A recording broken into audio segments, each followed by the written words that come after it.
Hello, stream. We're almost on time again. It's crazy.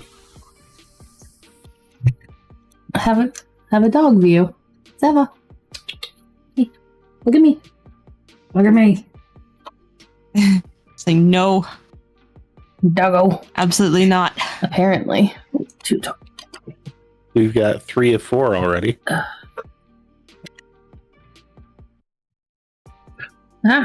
Wish this was easier to adjust. Then you get that dog cam set up. Yes.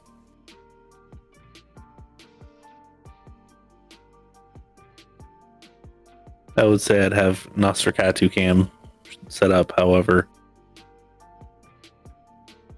That's all. You don't need it.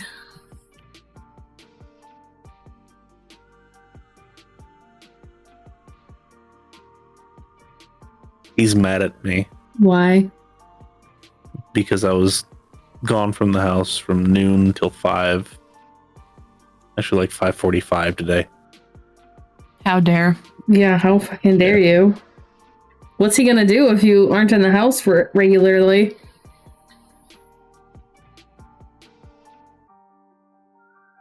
Annoy me 3 times as much when I am.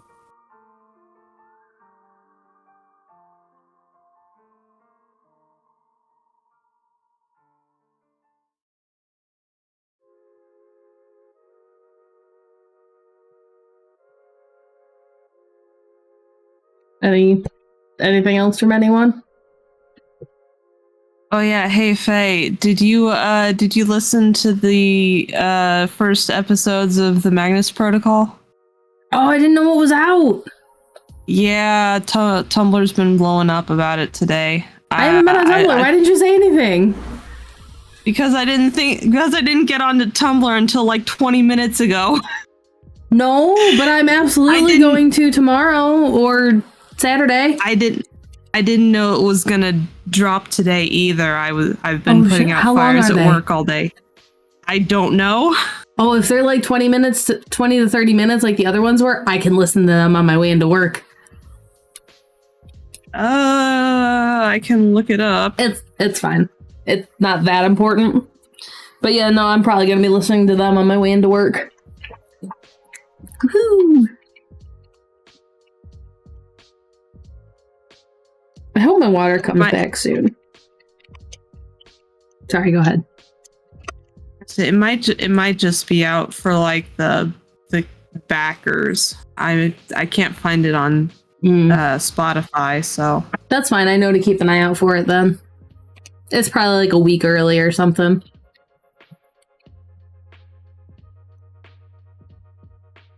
I wasn't able to back it. Looks like they're available to listen to on the website. They're both. First one is about 40 minutes long. The second one's about 30 minutes long. Even better, I can listen to them on my way in and home.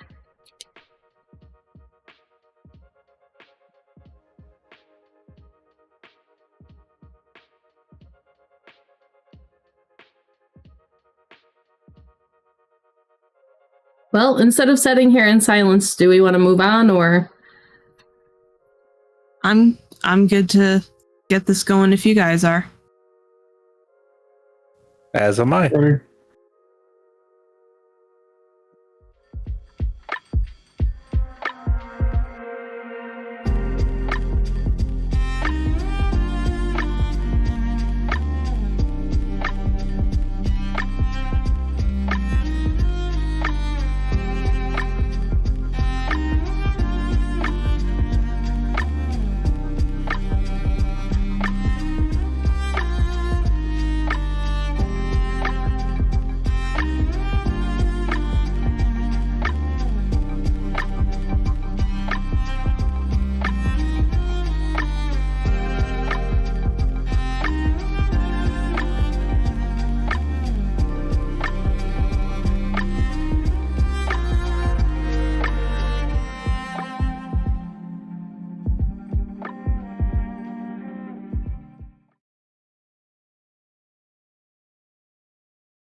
It didn't automatically swap. That's annoying.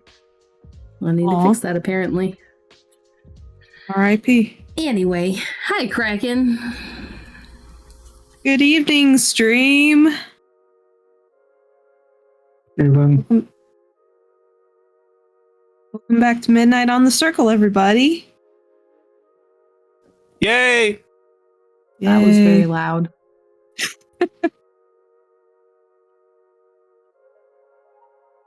We need to make any adjustments, or are we good to go? You're good. I'm just gonna fix the date in a second here. I just need to figure out when it is. Okie dokie. So, welcome stream to Midnight on the Circle. This is a Vampire the Masquerade Chronicle set in the lovely city of Indianapolis. I am your storyteller, Buttons, and tonight with me I have Dengle playing Chance. And his cat. And his cat. I have Nen playing Ted. Hello. And last but not least, we have Faye playing Layla. Hello. Does that mean Chance is bringing his cat with him today? That would be awesome, but no. Buttons, question for you. We had a time skip on the last game, right? It was, we had a time skip. We had a short time skip on not last episode, but the episode before that. Okay. I just wanted to make sure I was marking things down right. Yes. This puts us on the 25th. Yes.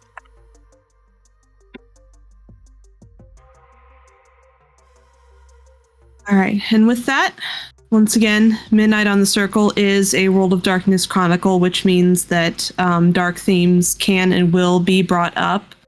As this is a live stream, we are not entirely sure what may come up until the moment that it does. So please use your best judgment. If you find that something that happens within the stream causes you mental, physical, or emotional distress, please feel free to step away. We do recaps every stream, so you're welcome to come back when you feel you're ready, if you feel you're ready. And with that said, who would like to start off our recap from last time? Where Raven? Yeah. Yeah. Meetings with princes. Yeah. So most, or more specifically, the meeting that we did have set up, turns out they are actually a shapeshifter. Like I said, Were Raven got conscripted to check out an old abandoned school. It was kind of creepy. Found a rigid corpse and two not so rigid corpses. Chance got beat up a little bit. Everyone else was mostly fine, to the best of my knowledge, though. And yeah, we took care of business. Yeah. Chance almost lost his cool. Layla fed outside of her hunting grounds. It was a fun night for everyone. Yeah. Got to play around with Ted Snooflaw a little bit.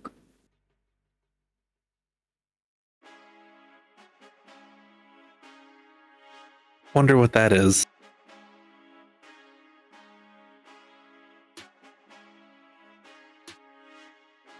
Certainly didn't spend a good 15-20 minutes eyeing up Chance's Super Bowl ring or anything. Chance's dad's Super Bowl ring. It is in Chance's possession. Fair. But yeah, no. It was actually fairly productive night for what it's worth.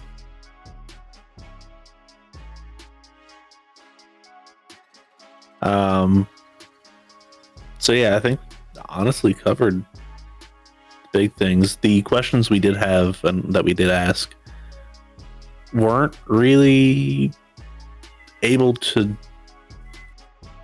be answered by Raphael, because that was his name, right? Mm-hmm. I want to make sure that I was thinking properly,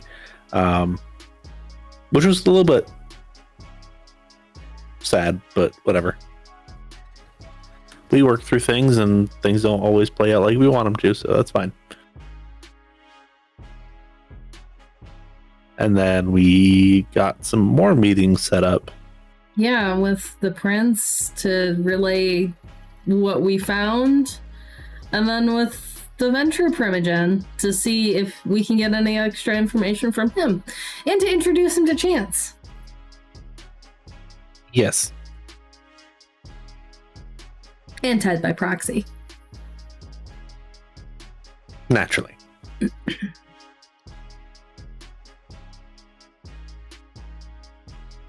Yeah, I believe that just about sums it up. Hope Chance knows his lineage by heart. Enough. All right. And with that, we ready to rock and roll for tonight? Yep. Okie dokie. First things first, everybody roll me those rouse checks. Let me know where you're sitting. Shit. I am good to go. I am not. 3. Failed them what too. Okay, I thought I didn't think I was at 3, but I'm apparently at 3 now. Did you accidentally forget to mark off 1 hunger from when you fed? That's what I thought, but then I don't remember if I passed my rouse check for the rush job or whatever I used.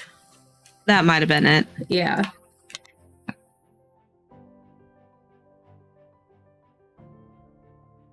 Okay. So, let's see here. Chance. Start with you. You're a little on the hungry side. Do you still have a little bit of lingering damage? I have 1 left, and I am at 2 hunger. Okay. Would you like to go ahead and take care of any of that?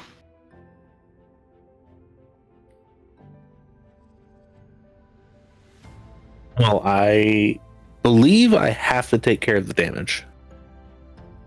So, I do get hungrier, however, not because of waking up. But I am 100% fully healed now. So. Yay! And he knows he has a little bit of time before he has to be at the hotel. So he will actually take care of his hunting himself tonight. How does Chance want to do that?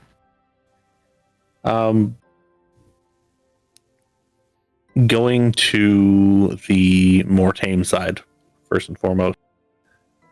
Tries to... And he's gonna kind of pull the frat boy thing and just like, which one's the prettiest one I can find that isn't drunk, because that's kind of his thing, is not allowed to be on anything. Okay. Then just see if she wants to go talk for a minute.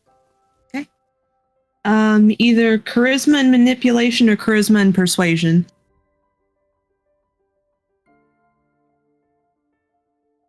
That would be a decent pool either way. So,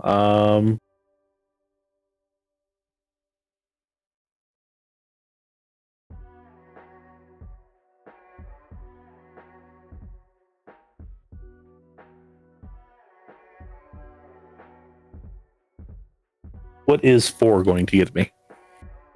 4's going to get you a pretty solid shot here. There happens to be a bachelorette party renting out one of the larger areas in your tamer side, and there are a couple of different girls there that are designated drivers. Pretty good lookers and definitely sober. Okay. He will do his best to just kind of pull them away, talk to them privately, see if play the guys of they want to exchange numbers or whatever. Take him back to his office because he's not going to take him back to where he sleeps.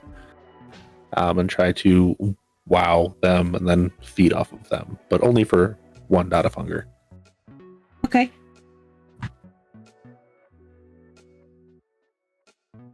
Make a roll here. Yeah, there's no resistance. They're feeling it. They're having a good time, and they're excited to exchange numbers with someone new. Okay. Once he gets that number, he immediately, after she's gone, throws it in the trash. And yeah.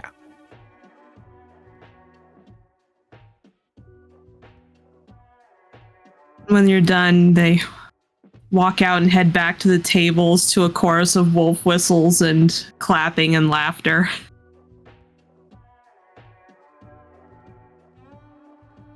Okay. But yeah, that's how he's going to kind of start his night. Okay. Let's see here. Layla, Yes. how would you like to begin your evening? I know her typical herd members are pretty unable to be fed from, but is there anyone else in the library currently? Let me make a roll here.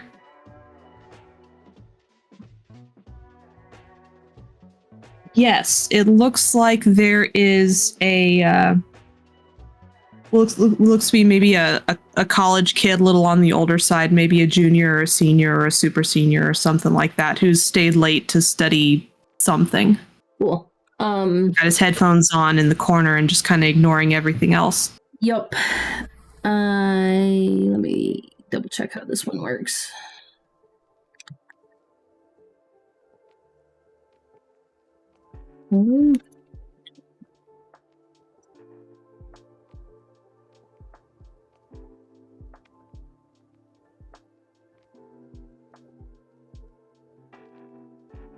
Yeah, so as long as I can see him, he doesn't need to see me. It's just like a subconscious thing. Try to lure him over with Predator's Lure. Okay. Into one of the back rooms. Okay. Let me see. Okay. So he looks up from whatever it is he's reading and does see you and is able to follow you to the back. Start talking with him about his whatever he's studying for, try and help him, and then feed and cloud the memory of that. You get the litany of, oh yeah, I'm a biochem, I'm hoping to get in with the local pharmacy industry and yada yada yada, and so you feed, and he comes out of it feeling a little lightheaded. What was I back here for? Launch into different books to recommend and all of that stuff. Oh, right. Supplemental reading for my essay. Thanks. Appreciate it. No problem. Hey, are you do you regularly work here? I don't think I've seen you too much lately. I'm not at the desk often, but I do run this library. Cool. Well, my friends told me that you guys keep this place open pretty late. It's been a lifesaver for a lot of us, so thanks. I'm glad to hear it. He takes the books that are recommended and heads back to his spot in the corner. Cool. That was only one slate referred to, but don't want to draw attention to anything. And then we have a little bit of time left before the meeting, correct? Yep. See if figuring anything else out about that book that Leech had been talking about. Okay. Let's see here. Go ahead and let's see, what did I have you roll last time? It was intelligence and either academics or investigation. Intelligence and academics, I believe. Yeah, I do believe. And then additional dots for the library. Yes. Go ahead and do that. Sure. 5. Okay. So, even with a short amount of time, you make some pretty good headway. Now that you've kind of wrapped your head around exactly what kind of a text you're looking for, it's pretty easy to rule out a lot of the manuscripts that you've been coming across, because most of them are biblical or religious in nature. Reprintings of Bibles and apocryphic texts.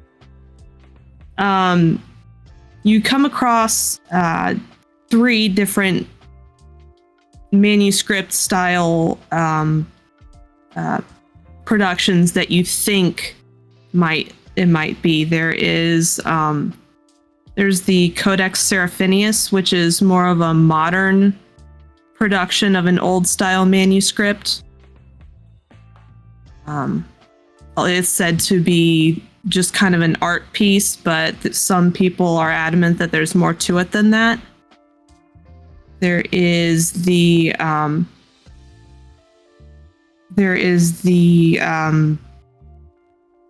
Greenland manuscript, which is essentially a log of a trip that took some odd turns in some waters off the coast of Greenland. It's kind of hard to piece together right off the bat. And then the third manuscript is the Voynich manuscript. You come across it, from what you've been able to gather, it was written by a Polish man. But nobody can really seem to discover what it was about. There's something about botany, there's something about astrology, there's something about maps. You need copies to be able to determine which one for certain is the one you're looking for. Would she be able to place orders for those 3? Let me... Or even if it's just one at a time. I've got, I think, 2 resource dots. Yeah. Let me make a couple rolls here. Okay, so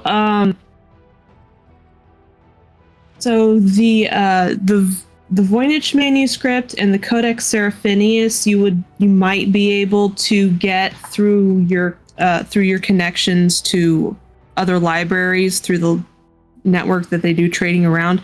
The Greenland manuscript seems very obscure. Not a lot of people deal with it. So you're having a harder time finding a copy of that than the other 2. That's fine. As long as I can get the other 2, we'll start on that. Okay. Possible length of time? Let's see here.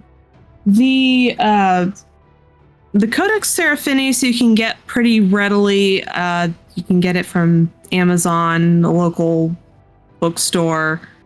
You'll be able to have that to you in the span of like 2 or 3 days. Okay.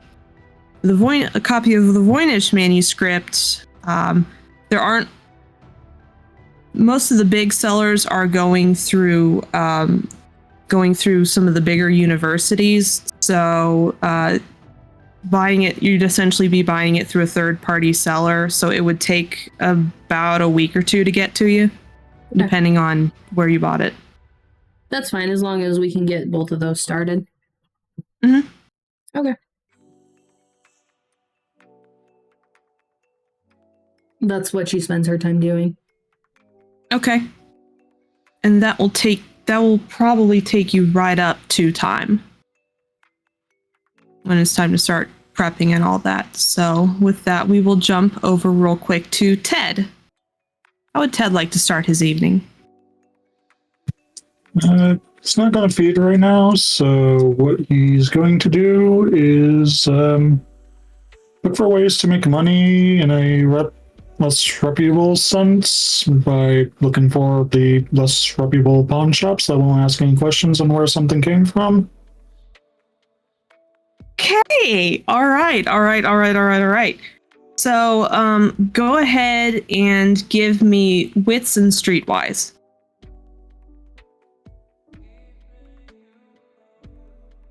3. 3. Okay. So, a couple blocks over, you find a 24-hour pawn shop that looks like it might kind of have the vibe you're going for. It has like the gates in front of the windows to keep people from breaking in. It's got security cameras that don't seem to actually be on. And it little on the rundown side, but still functional. We will make a mental note of that for later. Okay. Let's see. You've still got a little bit of time.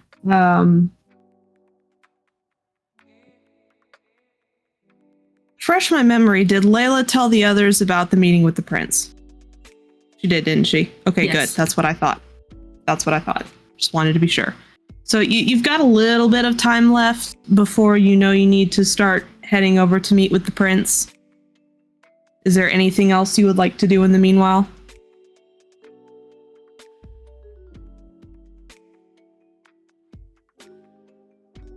Look at some houses, see if there's any way to make money later.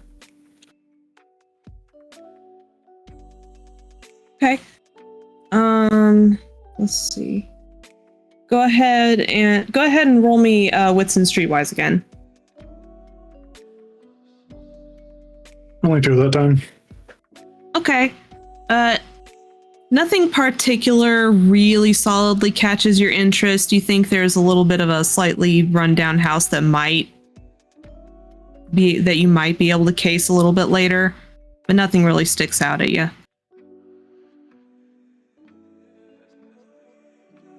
Yeah, I'll probably sum everything up, you head back and get ready.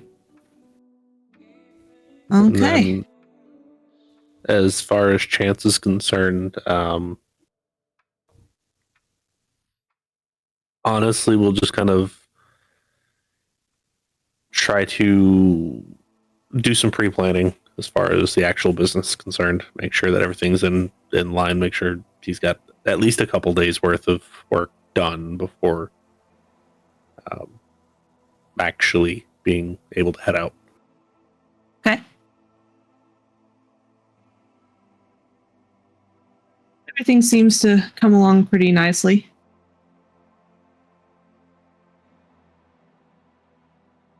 Soon enough, it is in fact time to get ready and head off to see the prince.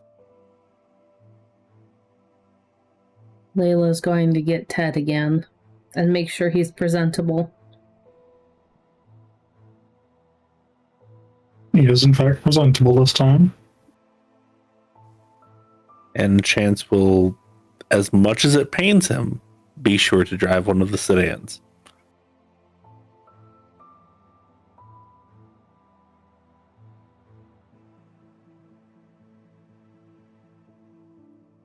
To the hotel.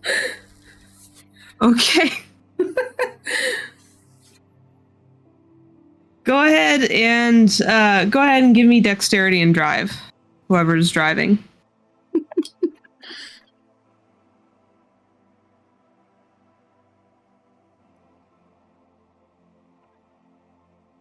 One? I passed my one. Okay. So there's a little bit of late night traffic tonight. You're not entirely sure what's going on, but you do manage to get there on time and you do manage to not get lost. Oh, I mean, I just GPS it if that's the case. I'm sure Layla's car has a built-in one. Yeah, absolutely.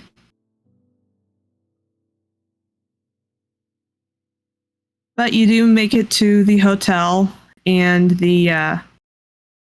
I'm sure since Layla had to go pick up Ted, Chance will arrive a little bit before the other two.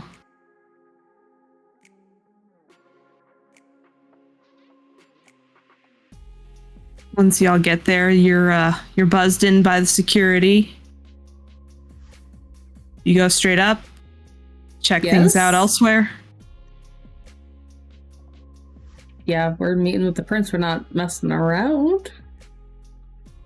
Yeah, no, Chance would wait outside of the office for Layla and Ted.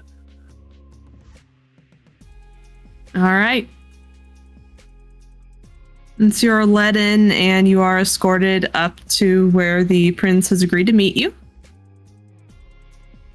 And your security escort knocks on the door. And the door swings open. It's to the same conference room area where she met you previously. With the couches and the bar and the floor-to-ceiling windows. Is she in here? Yes, she is seated where she was last time at the head of the conference table. Go and take a seat. Not on the immediate right or left hand. Chance enters much the same way he did before. Maybe not to the full effect, but at least, hey, I'm here type thing.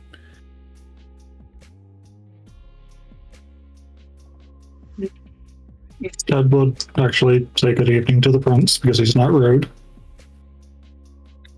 Well, yeah, once they take a seat, it's a meet and greet. She smiles and greets you all in turn. So what is it you wish to speak with me about?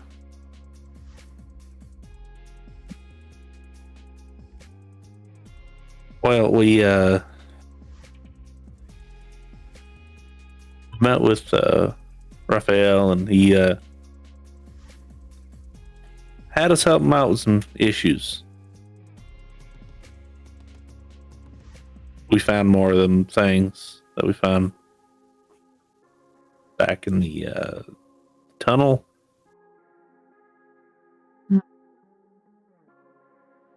me everything. Yeah.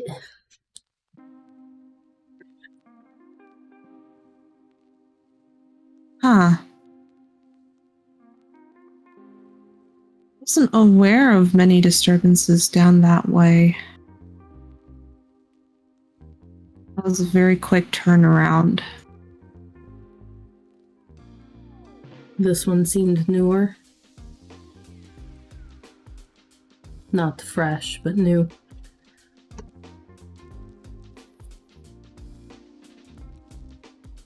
That is very concerning. I'm sorry? Didn't Raphael say something about there were some ways that they would be able to make them faster? That is what it sounded like. Where they were testing ways. It said, more specifically, what we uncovered initially was probably helping them test it. Obviously, we don't know specifics, but we can make educated guesses as to what was going on.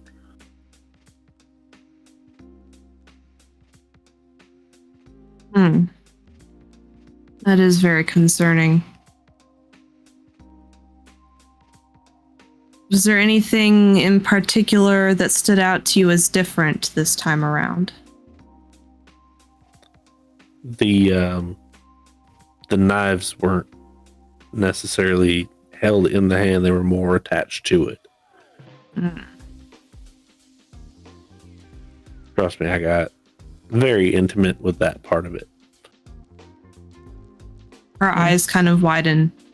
They each were fused to their weapons.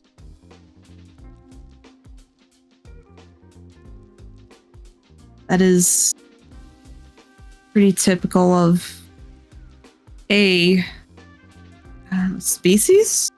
Is the right word? Of Fomori. Very physically capable specimens. Very good trackers too. So I am glad that you dealt with them quickly. Has the scene been cleaned up? Raphael said he would take care of it. Yes, I will most certainly be checking in with him. I am surprised he did not bring it to me first. But I appreciate you doing so. This is concerning.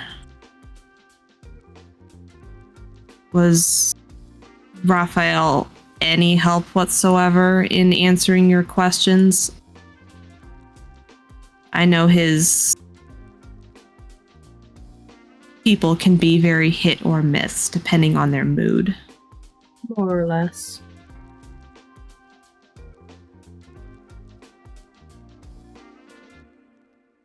As far as relaying exactly how much danger we're in, I feel like that was on the more side of that, more or less.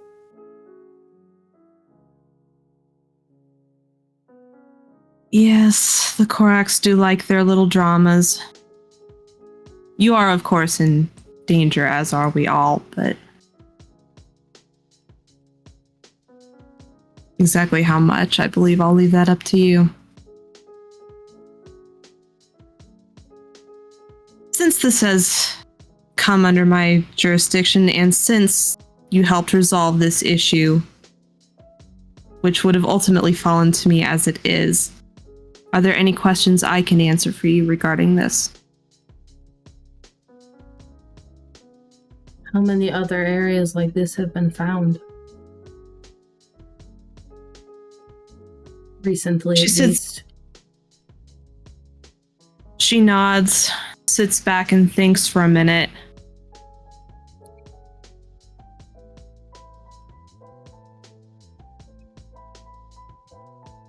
So far, just the two, and that's what concerns me. We thought the warehouse might have been the first.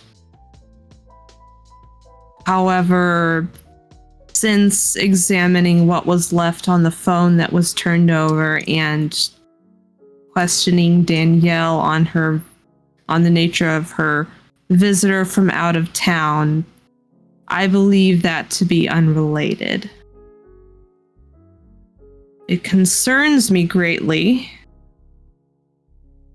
that there might be more that I don't know about.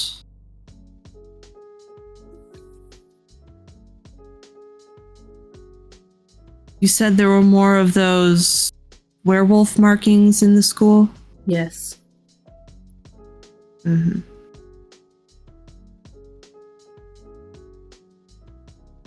Well, In multiple locations, if I recall.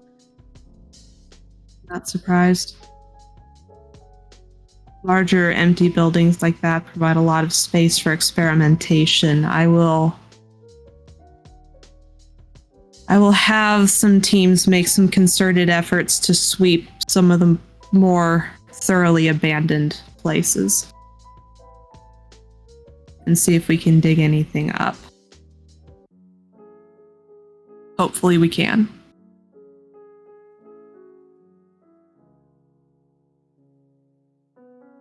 Now, Chance, you said you met the business end of one of these from Maury. Are you all right? Nothing I couldn't take care of myself. It's not a big deal. Good. Glad to hear it.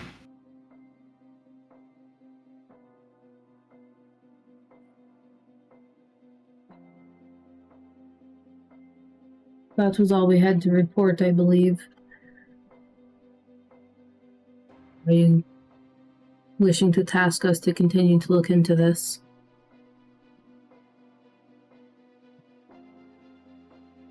She regards the three of you for a long, tense moment before she eventually nods her head and says, "Yes, but conditionally.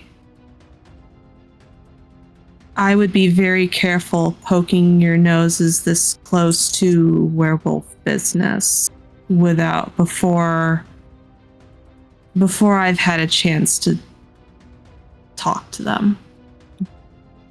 We did not mean to continue to poke into it. No. It is honestly not the worst thing in the world to have someone aware of it.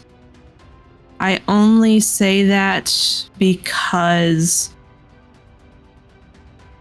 since you have not been formally introduced to them, should you cross paths with some of the werewolves in town, they may not know your intentions, making it extra dangerous for you. If you come across more, I would certainly like to know, but please do not go out of your way if you feel it is too dangerous. I am trusting you to use your best judgment on this. Of course.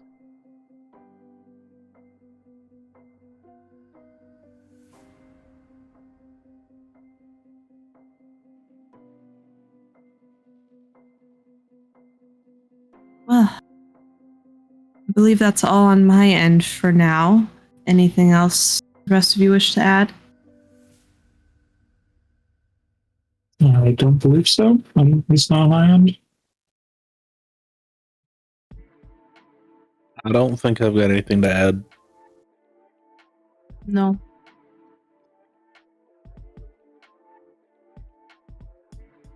Very well. Once again, thank you for bringing this to my attention. If there is anything you need, please let me know. And if something comes up, I will be sure that you are informed. Thank you. Mm-hmm. Oh, by the way, Layla, Yes. Isabel left a letter for you at reception. You should collect it on your way out. Thank you.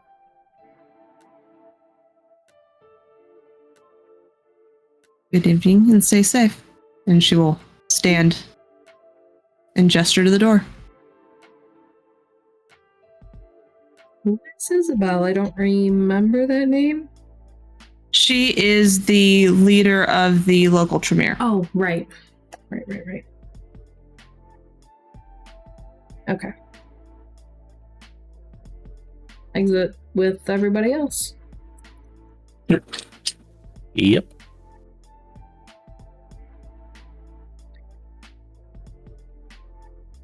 And the security guard that escorted you up was waiting in the hall for you. Takes you back down. Layla will pick up that note. It is addressed directly to you by name in a very pretty sprawling script, excuse me. We'll open that in a moment. I also told everyone last game about the meeting with Tan, right? Okay. Yes. I believe so, yes. So yeah, once we step outside, Layla will open that. Okay.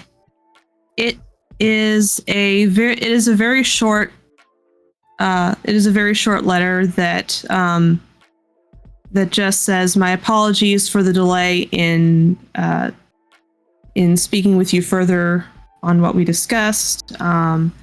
I would certainly like to bring you in if you are still amicable. However, I have been having a hard time convincing the others. If you are still open to the idea, I would like to meet with you at your library tonight around 3:00 in the morning. If you do not show up, then I will take it as a sign that you no longer wish to pursue this.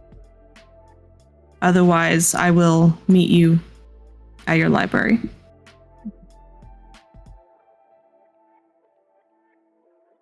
She will tuck that away in her purse or whatever that she has. And what time is it? It is you've got about a half an hour till your meeting with Tan. You've made pretty good time. And Layla knows where that will be happening. Yes. He has an office that you would know of that is several blocks from the library, closer to the residential part of Meridian Hills.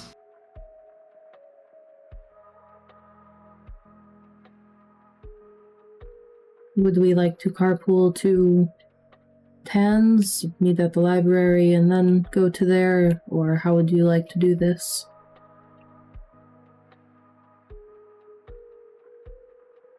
I'm willing to do whatever you feel like is what you want to do. I mean, I brought the more sensible option, I guess. Occasionally keeping a low profile is a better idea. Although if you'd like to go switch cars, I'm sure Tan wouldn't mind. Right. Nah, I just figured this would be more pleasing to you, and well, I don't think Ted really cares. Not really. There's less lights on this one though, so less he can mess up. I don't care if we take one car or two there. One would be easier. I believe we have enough time for me to drop mine off. Then we can do that.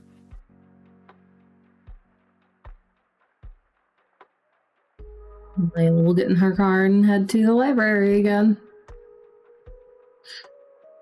Chance will follow. Who's Ted riding with? Chance makes more sense. Any conversations on the way over? Sorry. Okay.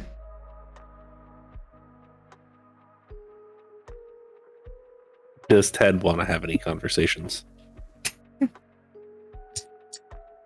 Anything I need to worry about this Dan guy?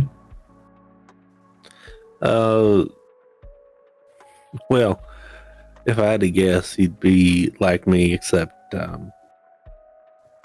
the term is turned up to 11. I haven't personally met him. I've seen him, but that's about it.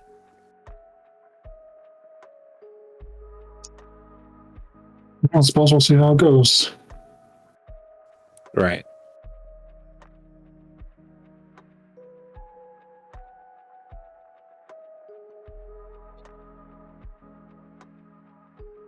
Once Layla gets to the library, she will let the person at the desk know that she's expecting someone at 3. You'll get a thumbs up from over a stack of books that they're scanning. And then back to Chance.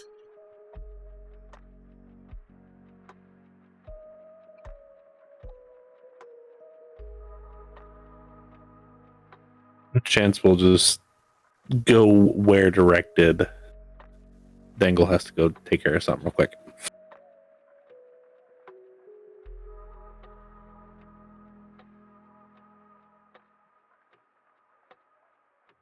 So yeah, Layla will direct Chance to where Tan's place is. Should give us a few minutes leeway time, right? Mm-hmm. Yeah, you're making pretty good time, so you've still got a few minutes wiggle room. And for those of you listeners that aren't as familiar with Indianapolis, Meridian Hills is old money. And you see the difference as you drive, just block to block to block to block. It was pretty solidly nice near and around the library, but it's like floor to ceiling windows, 3-story houses, big, I believe the term is like pavement princess trucks parked out in the driveways, lined up like 3 to a row. It's the whole shebang.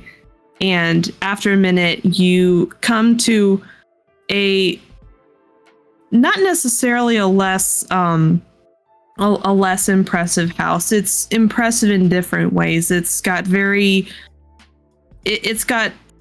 this very interesting mix of old and new architecture from like the late 1900s to the early like 1800s. It's a little bit eclectic, but tastefully so. And there is a big black Hummer parked out in the driveway. And you, Layla, would know that this is where Tan both keeps residence and has his personal private office.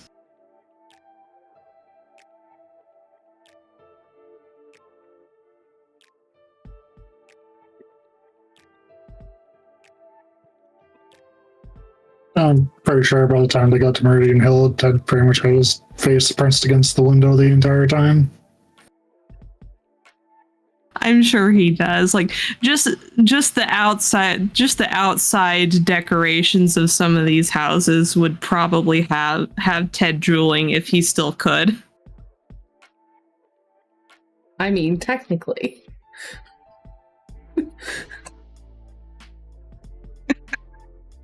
I don't know. You want to make a blush of life check for that? You can draw bloody saliva as a kindred. I don't think Chance would appreciate that in his car, though. No, this is the brown leather. Yeah, Layla will direct Chance to pull in and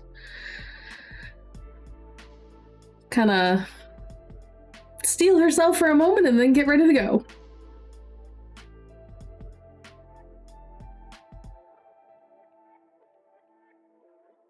All right.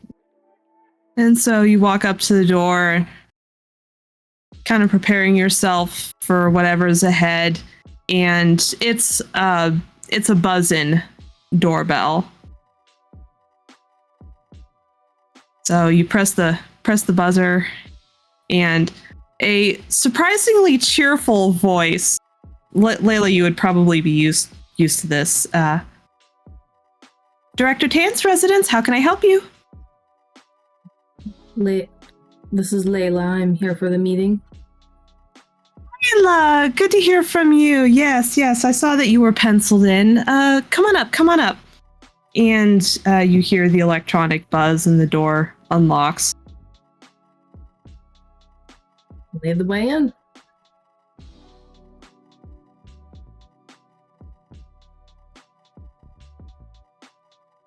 He is so happy all the time.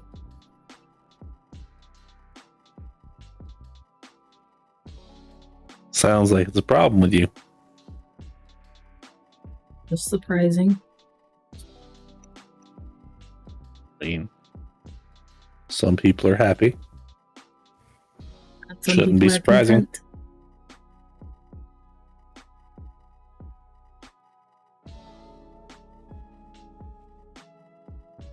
And then inside of the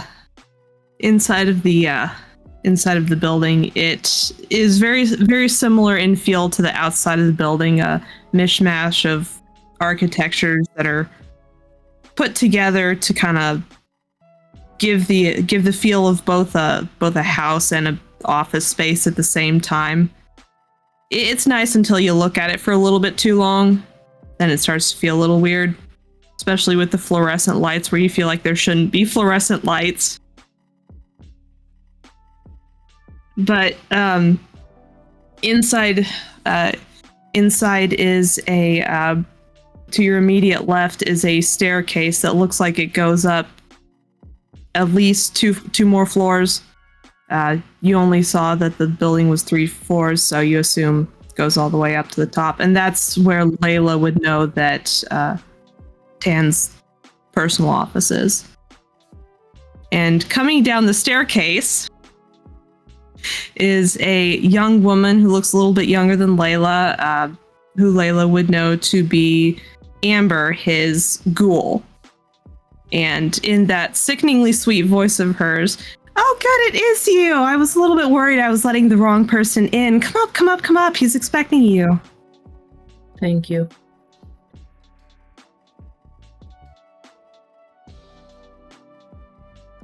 Follow her up. "You know, I really miss having you around." And she just goes off chattering the whole time she's escorting you guys up the stairs. Layla makes appropriate noises when it fits. Chance has made a conscious effort to walk behind Layla, so she can't see him kind of laughing at her. And so she leads you up to the third floor, which is basically just one big open floor with a desk and some bookshelves at the back and some sitting furniture, kind of minimalist compared to the rest of the house. And Amber turns back to you. "So, are you going to introduce your friends?" This is Amber, this is Chance, and this is Ted. Hi. Good evening. "To meet you guys. I'm so glad Layla's finally making some friends. It's so nice to see you stepping out of your little comfort zone every once in a while." Sure. Anyway, I've got some filing to finish, so I'll leave you guys to it. Just holler if you need anything. Thank you, Amber.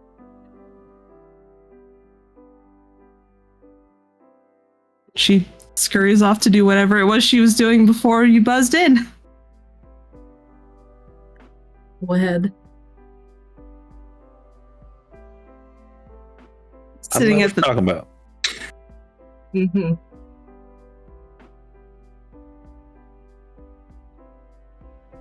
As you walk in, you see Tan sitting at his desk at the far end of the room, and hearing the commotion, he turns around. "Ah, Layla, good, you made it." Yes. The meeting ended as expected. Good, I'm glad to hear that you're still taking care of things so efficiently. Come on in. Oh, I apologize. I probably should have planned for you bringing your friends. I thought here, I said I'm sorry.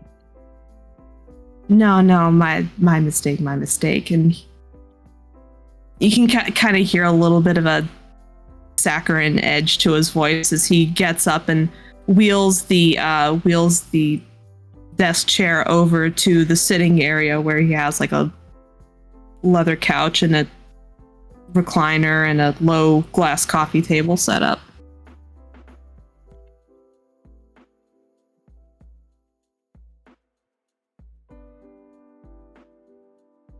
This is Ted. This is Chance. Good evening. Nice to finally meet you. Nice to finally meet you in person, too. I've seen you around, but haven't had the chance to make your acquaintance.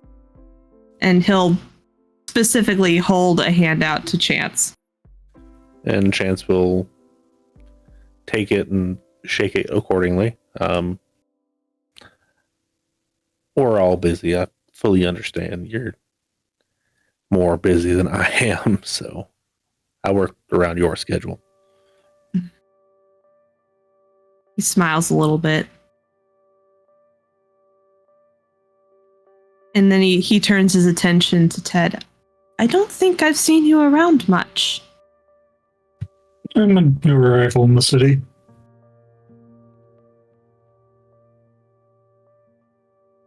He kind of leans back and appraises you, full body, head to toe sweep. Well, it's a pleasure to make your acquaintance, and he finally holds out a hand to you as well. I'd shake it and say the same.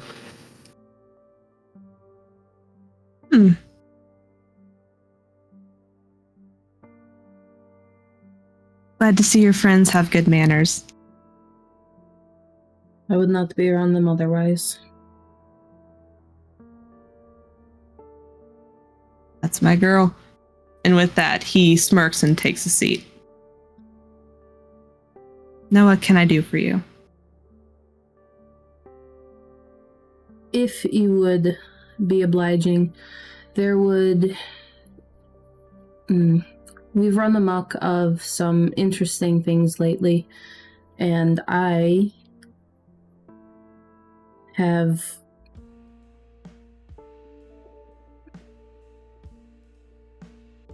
found some guru things, sigils, and they are aware that I know what they are. I am trying to figure out the levels of danger that is going to bring me. And I have heard that you were part of that, quashing the first bit.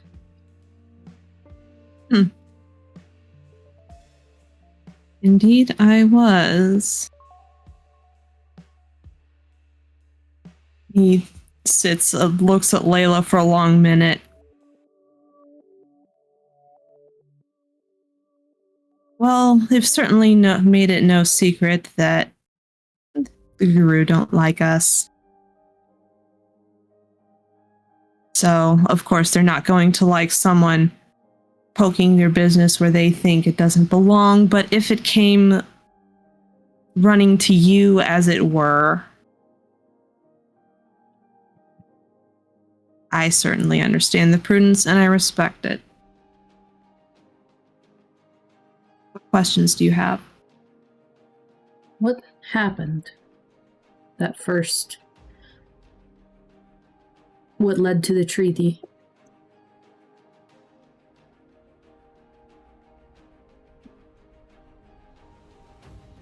Oh, that's a bit of history I haven't had to think about in a while. Leans back and swings his foot. You can tell he's like genuinely thinking. There was... They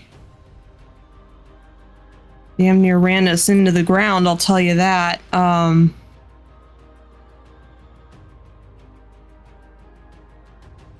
Back in the... Well...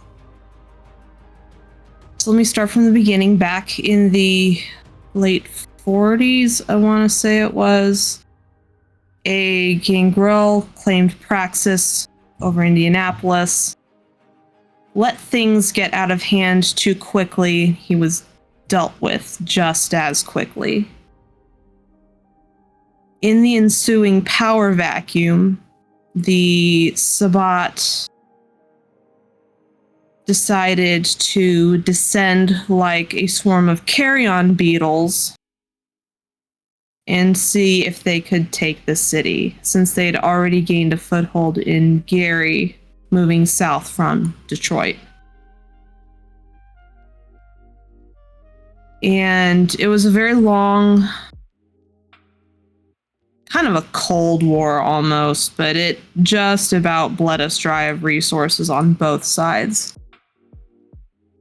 And in an act of desperation, the well, she wasn't quite the prince at the time. This was essentially what got her the okay to become prince from the locals. Hargraves uncovered some proof that some of the Sabbat packs were teaming up with a local hive of Guru, I believe that is the word they use for it, yes. Known as the something dancers. They're nasty pieces of work. They weren't too terribly active up until the very end there, but they became a problem for both sides. And the Sabbat joined them, so they also became a problem for both sides. So Harcourt gathered a couple of Guru packs and said, look, this is an issue for all of us. Let's set up a temporary truce and see where it goes. And luckily enough for her, things worked out in the end. We were able to root out the Sabbat, and in doing so, the dancers lost a very heavily relied on resource for making. They were trying to build an army of some sort. I never quite got the gist of it, but if it is these things you are running into, because they sound awfully like the creatures we had to deal with back then. I did not realize the prince had let you know what happened. She has let in the interest of continuing relationships, I will tell you she has informed the Primogen Council, just the Primogen Council, of what has happened, and has asked that we keep eye out in our respective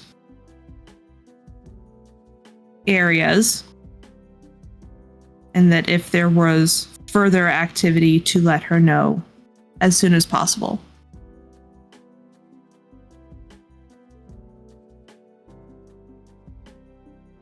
I believe she has not told anyone else because she doesn't want to start a panic.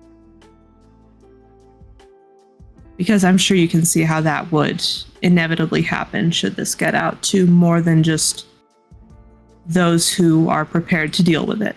Of course.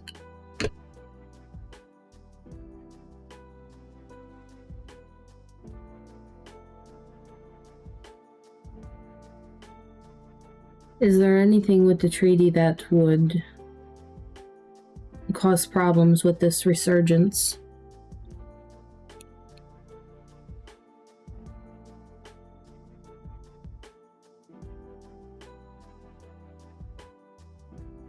It could potentially cause issues if it was found that, once again, some of our wayward kindred have taken up old habits, found a pocket of dancer activity, and tried to restart things.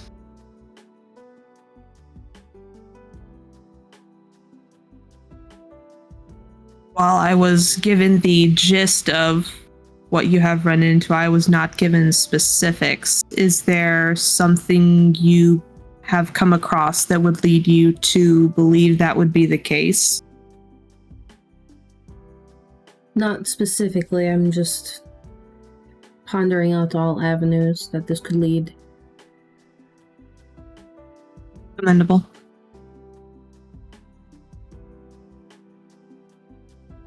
Specifically because the dancer that we did run into got away. Yes.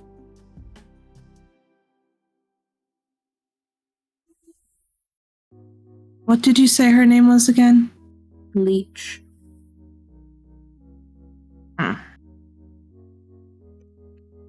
Need to make a roll?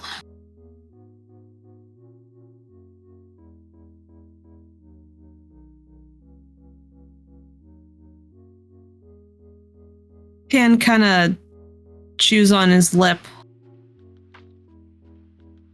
He's thinking real hard. I want to say that name sounds familiar. Considering that you say she's a Black Spiral dancer, I would not be surprised if she was around the last time such an insurgence happened. Have you seen any others besides her? No.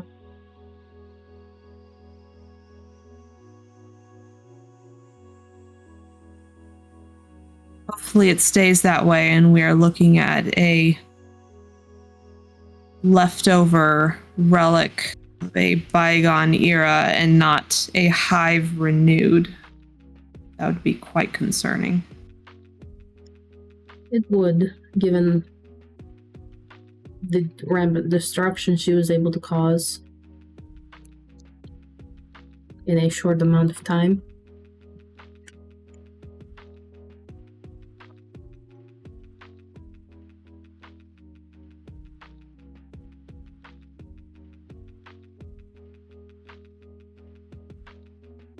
I appreciate you being so forthcoming, thank you. Of course. And now that I know that you are fully aware of what is going on, or at least is fully aware of what can be, if I should see anything, I will let you know. Thank you. You. Now, aside from this nasty little business, how are the three of you finding the city?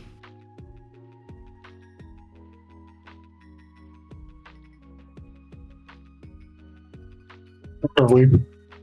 Not on our end. It's a bit colder than home, but cozy just the same.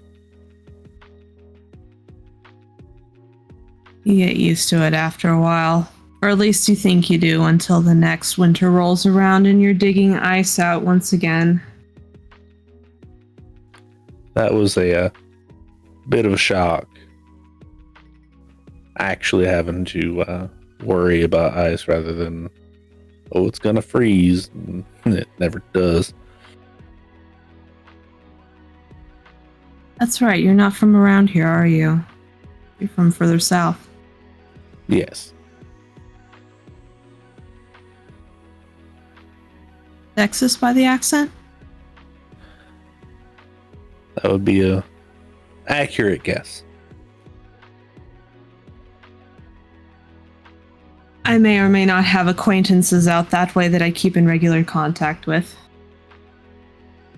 I am well familiar with it. Without knowing exactly who they are, I cannot make a judgment one way or another, whether or not to say congratulations or my apologies. Some of them are, well, unfortunate to have to deal with, but others are okay. Have their uses. Speaking of which, and Director Tan is looking directly at Chance. I hear you have something of a relatively successful establishment. For as young as it is, yes. It's meeting the needs of multiple crowds all at once. Impressive. If you would be amicable to the idea, I would love to take a tour of your facility. Absolutely. Just let me know when you're going to be by.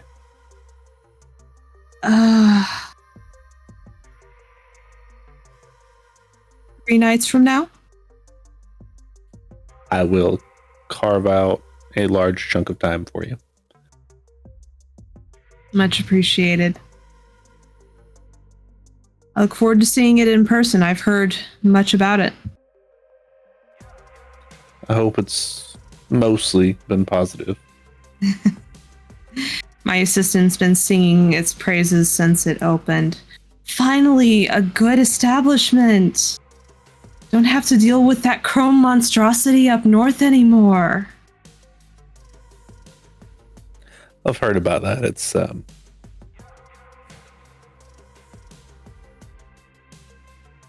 don't want to say gaudy, but You can say gaudy. when a duck's a duck is a duck. So Such is the way of the Toreador. Some of them have funny ideas of what beauty is, even if it means their own reflection.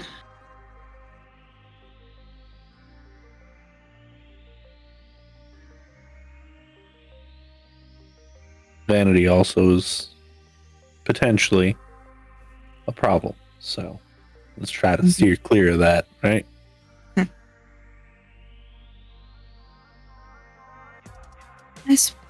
You have a fair point.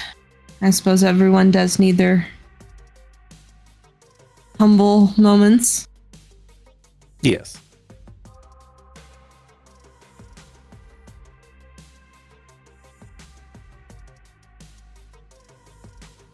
Well, it has certainly been a pleasure talking with the three of you. Is there anything else anyone had for me? No, that was all the questions that I had.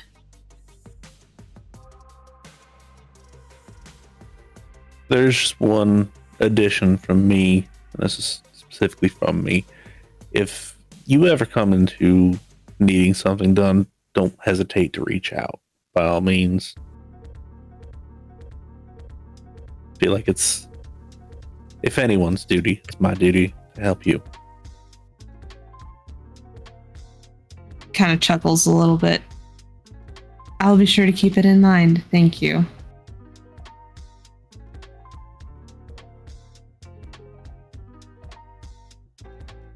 He looks at Ted for a moment.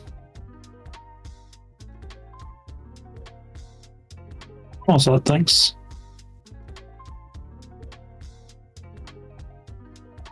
Then, I will not take up any more of your time unless you needed anything of us. not at the moment, no. I think I've taken care of everything I need to for tonight, and he gives Chance a grin. Glad I could set up the meeting between you two. Glad you did. You guys As have a am I. wonderful. You all have a wonderful evening. You as well. Good night. And with that, he will stand and roll his desk chair back to his desk. Layla will lead the way out unless he was doing it himself. No, he's walking off in the other direction. Figured. He trusts you to find your way out. Layla's leading the others out.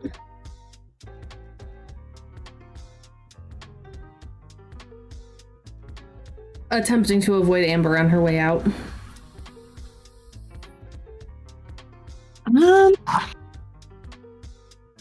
If Amber's even remotely visible, Chance will say, bye, Amber. It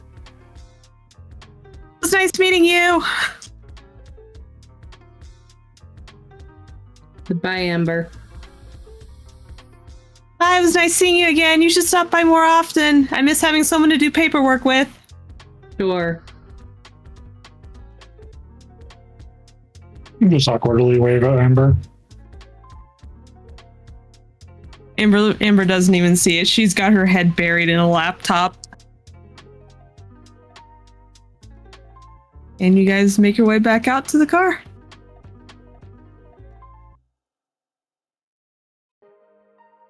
Well, that was informative. That was. It was also a nice meeting.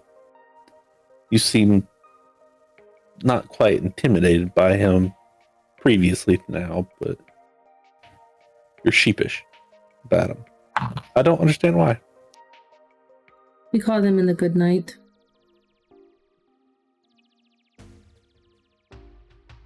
Also, you didn't tell us about your best friend Amber. My apologies. Next time I will be sure to regale you with all of the details of everyone I talk to. Oh, I'm sure she's wonderful to work with. Absolutely. You should Can't see get if on she your, needs a second job. Maybe she can be your secretary as well. I think she's booked up here. Maybe I can find a friend of hers then. No, I've already got my own. Martin. Not as personable as her. You haven't spent enough time with Martin.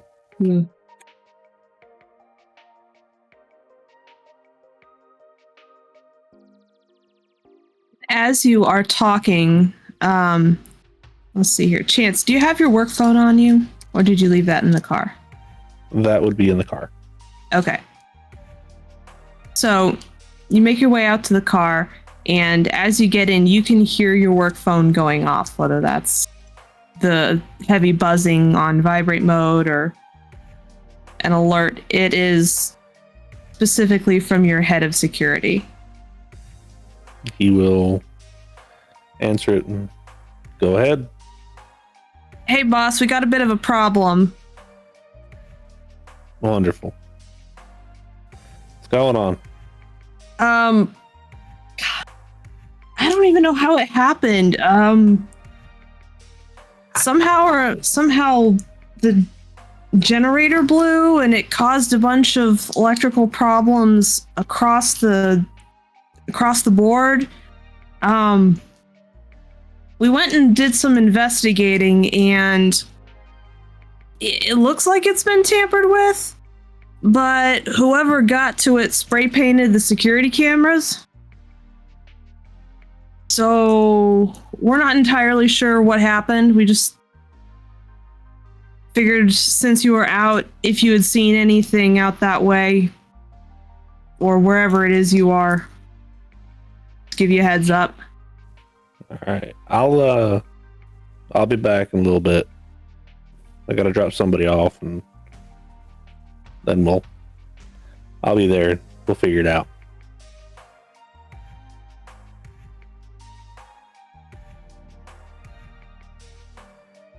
Problems in paradise. Somebody's messing with my shit.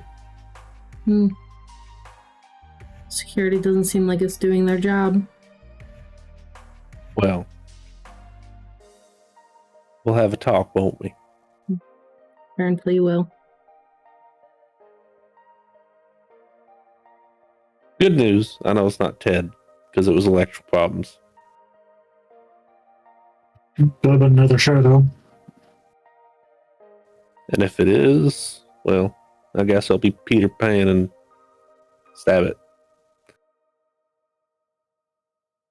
Do you need help? Maybe. We'll figure it out. Anyway, Layla, you got to get back to the library, right? Yes, I have a meeting with Isabel. So let's get you back. Ted, you're going with me for a little bit. I'll get you home if need be. I'll call after and see if there's anything I can help you with. I don't think there will be, but if there is, I will let you know. So we'll drive back to the library and drop Layla off before going back to the club.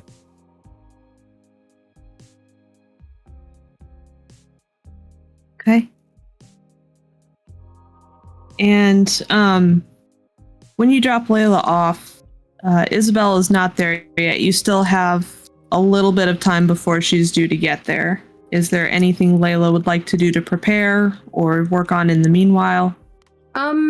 She will get her office set up for that kind of discussion. Make sure she's got not references, but like proof of what she's done and all of that. Okay. That's what she spent her time doing. And then finishing up those orders for the books and all that. Okay. Easy enough to do. You get all that set up and squared away, and sure enough, right around 3 o'clock, your overnight assistant pops their head in. Hey, I think your visitor's here. Do you want me to show her back? Yes, please.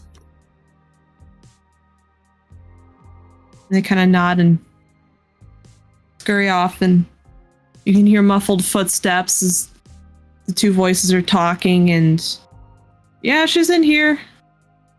Go ahead and have a seat. And they open the door, and in walks Isabel. Oh, good. Good evening. Hi. Have a And seat. she walks in, and you can tell she's a little bit on edge, a little bit nervous. So I'm going to get right to it. I would be incredibly grateful for your help if you are still interested. I am. The issue remains, the others are not keen on bringing quote-unquote an outsider into the fold, as I'm sure you can understand. Yes, I'm surprised that you're offering at all. It is not ideal, however, I am not prideful enough to turn away capable help when it is offered. I suspect there is more going on with whatever it is we have uncovered than what has been previously made known to me by my predecessor, and I intend to do as much as I can to get that taken care of in a timely manner, and if that means bringing in help, so be it. And what has you so nervous?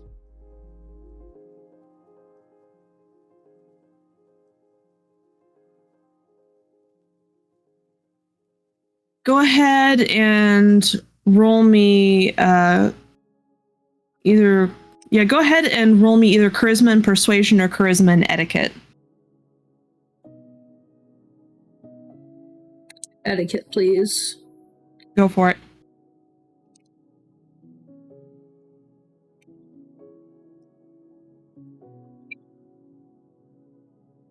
Gross. 2. You didn't fail, and that's all I needed. Isabel kind of looks at the door and then looks back at you, and she says, several of my people have been reporting odd things very recently. Some odd graffiti popping up in the parking garage near the chantry. Feeling as if they're being watched even when they're in the middle of a brightly lit hallway within the chantry's doors. A couple of them have even reported nightmares. You know what the symbols look like that they found?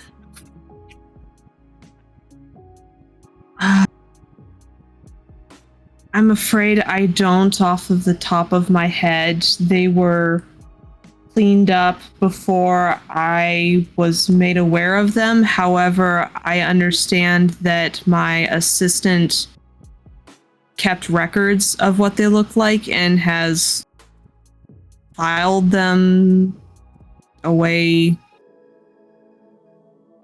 hopefully in the correct position this time. Interesting. So we have them on record, but I have not seen them yet. The graffiti was a night or two ago, so very recently. Putting that aside, what would I need to do to help convince the others?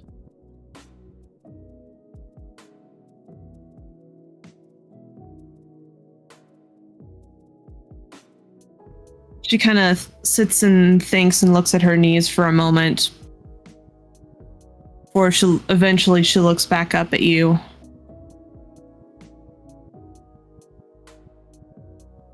There is I don't know the proper word for it, but a benefit gala coming up for the museum that the chantry is attached to. They have... It's a thank you dinner and speech and schmoozing evening for the patrons that give monetarily to keep the whole thing in operation. And the first several hours are, of course, for mortals, but there are kindred patrons, and they always have a kindred after party.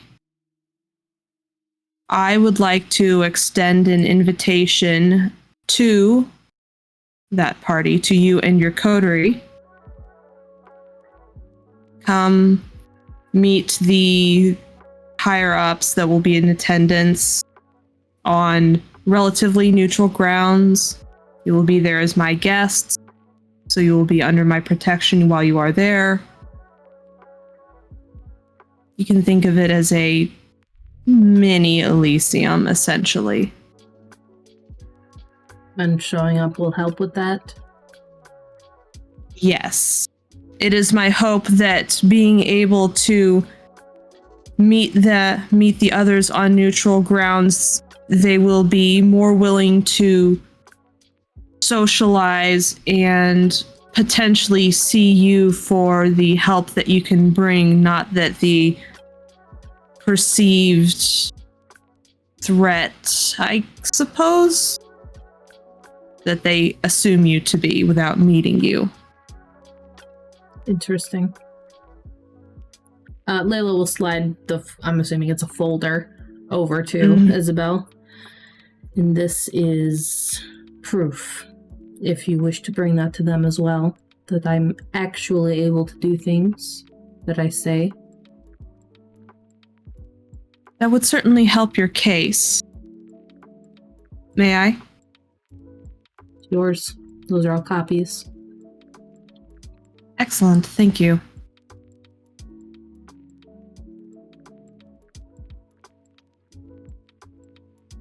I will, if you are amicable, I will make sure that appropriate passes are dropped off here at the library for you and your coterie. It is, the event itself is a good week or two away. Okay, I will let the others know.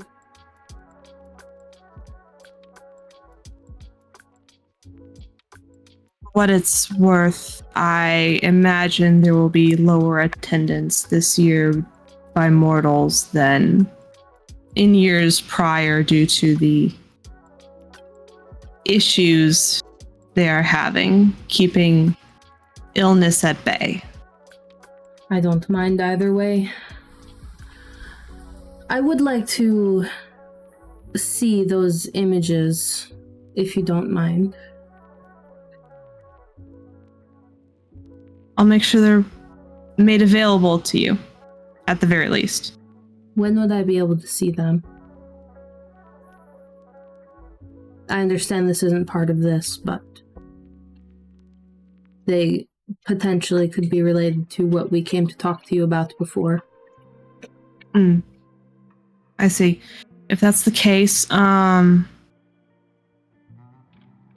It is approaching pretty early. I will get with you tomorrow night about that. Thank you. Thank you.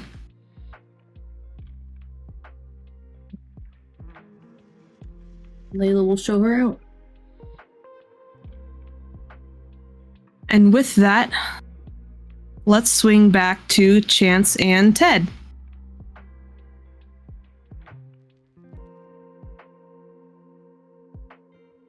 Yeah, Chance sensibly parks the car, and then will go inside and meet his head of security. And the head of the security is absolutely frazzled and panicked. He's yelling in what sounds like maybe 3 or 4 different languages, including English, Spanish, French, and maybe German, by the sounds of it. It's fine. He's kind of used to it at this point. Show me what happened. Right. This way. And he leads you out back to where the main generators for the building are. And it's these big industrial generators, but they look absolutely fried. Like there's still a light thing of smoke coming off of them.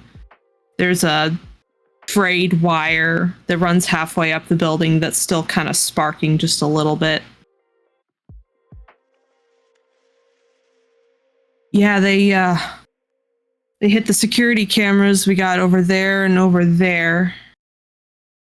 They tripped the motion sensor, so we were able to notice what was going on, but man, they were quick. Hit the cameras, cut the generators. Not entirely sure what all they did to them. And then everything started kind of glitching out inside, so we ran here to see what was going on, and by the time we got back here, there was like 3 or 4 different shapes just taking off down the street. And nobody got a good look at any of them. There were a couple of kids stumbling out pretty late that got knocked over by one of them, but they said that he was dressed head to toe in black, hoodie up, bandana across his face. The only thing that they were able to tell us that really stood out was they had these really dark looking eyes. But I mean, the kids were drunk. I don't even know if we can go on that. Well, do me a favor. I need you and your team to 5 blocks around this place. Look for any weird tags, any weird spray paint. I would send Ted, but I got something for Ted to do. While they're talking, I can take a quick look around, see if there's any notable way that we've gotten in. Sure thing. What's an awareness?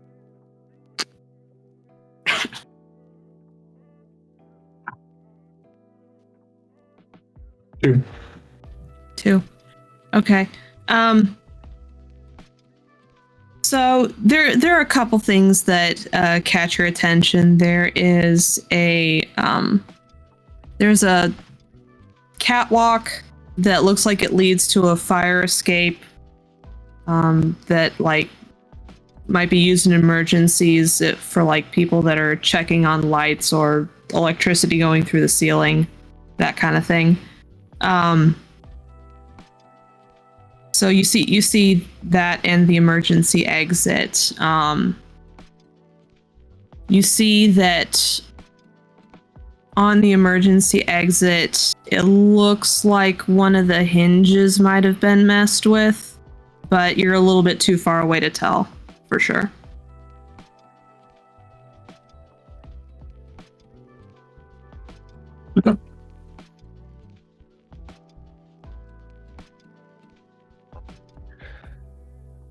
And Chance will actually turn to Ted and like, I need you. And this is going to be a really big ask. To touch that generator. Not the wire, the generator.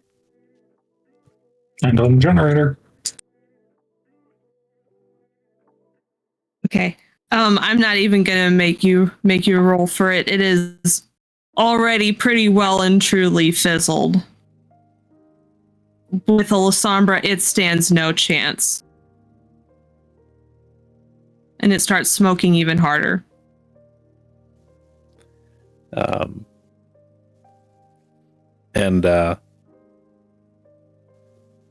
He will call Martin over. Martin, I think this is one for the warranty that we've got on the thing. Looks like the control board shorted out and caused issues inside the building. I'll let him know to start a recall. Thank you. Martin shuffles off, already pulling out his phone. So from there, Chance will actually inspect the damages that were present prior to Ted. Okay. Try to actually make an educated guess as to exactly what caused it. Okay. So go ahead and give me intelligence and technology. See, funny thing, I actually have technology.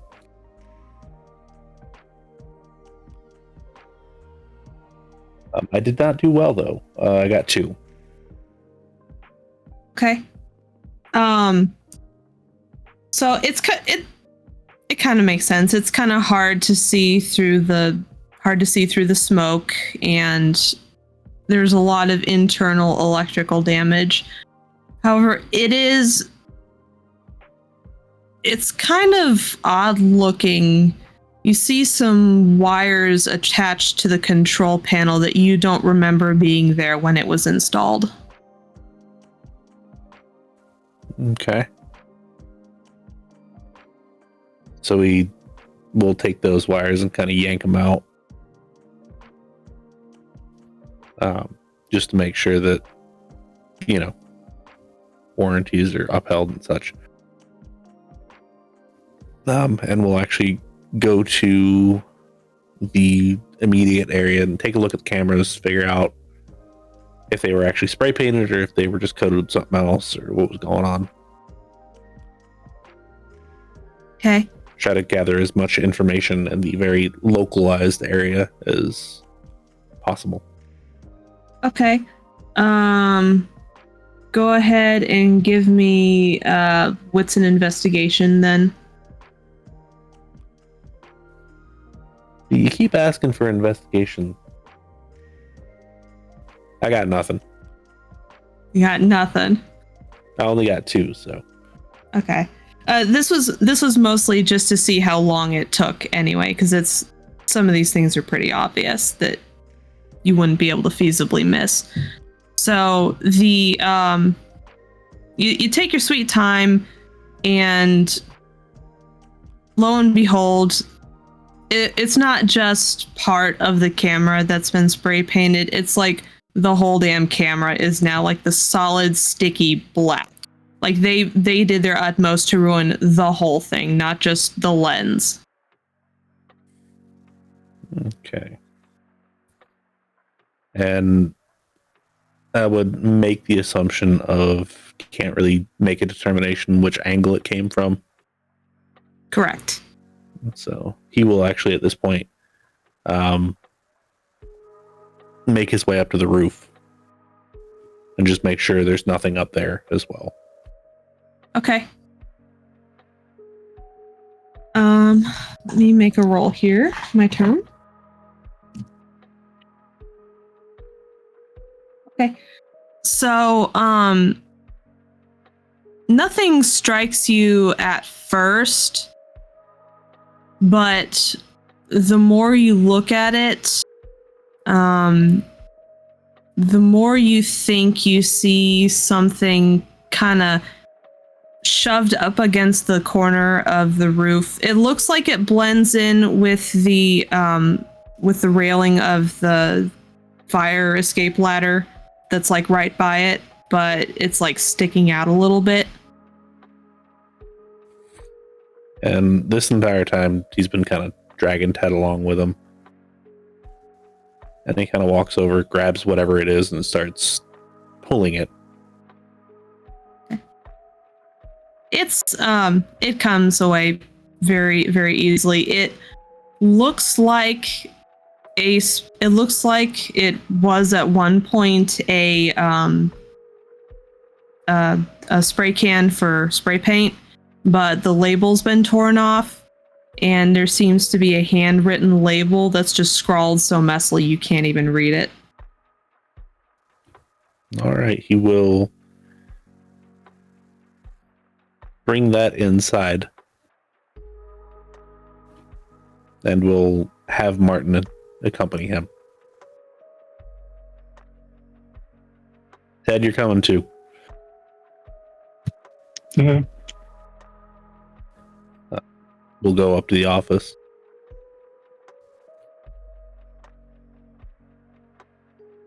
So, Martin. Yeah. Apparently your team's been a little less efficient than they used to be. Great. Who do I get to fire this time? Oh, we're not firing anybody. However, and he slaps the can down on the desk. Fingerprints off of that.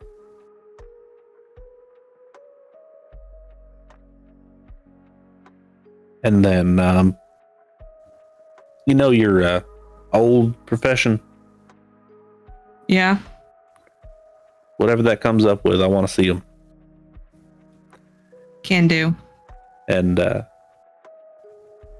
we're going to play interrogation. Sure. Oh, just so you know, a couple security guys called in. They said they found some graffiti on a building like 2 doors down, behind that old brick, I think it's a bookshop. At least right now it is. All right. They sent a picture of it. I kind of chewed them out for that because they're not supposed to be sending that crap over the phones, but they've got it if you want it. Let me see it. And he pulls his phone out and pulls it up and shows it to you. Let's see. Do you have any dots in occult? I do not. Okay, so let's see. Either intelligence and politics or intelligence and academics. Politics it is. Okay.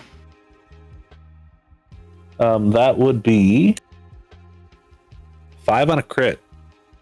Okay. Okay, good. So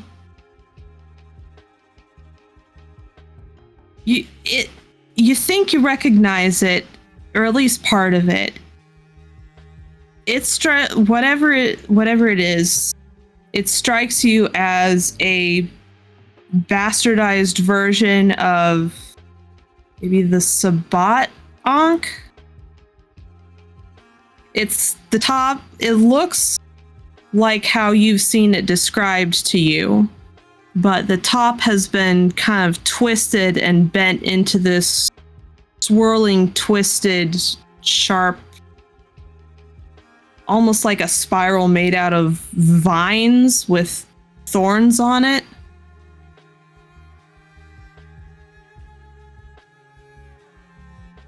And he's gonna kind of look at that and like, Well, and he pulls the laptop out of the drawer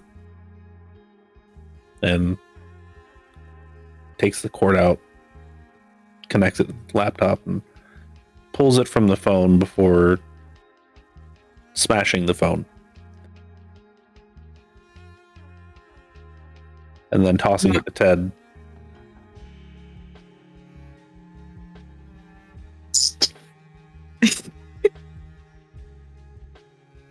I need to. Anybody that's got pictures of that on their phone, I need to see them tonight. That was the only hard copy that I was made aware of, but I'll send the team in that found it to talk to you. Make sure that they didn't stash any. Also, we need to send the team out to sweep any abandoned buildings around here. Same radius. Outside of that, it's probably not my jurisdiction to say. We looking for anything in particular, or just more of the same? Anything weird. And I mean anything weird.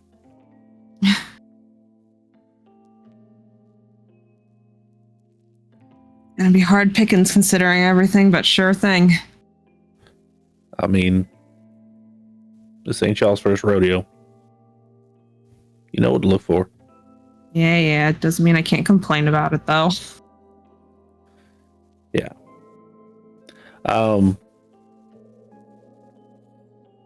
If y'all wait till tomorrow night to do it, taking her with you probably wouldn't be the worst idea. Keep you a little bit safer. Fair point.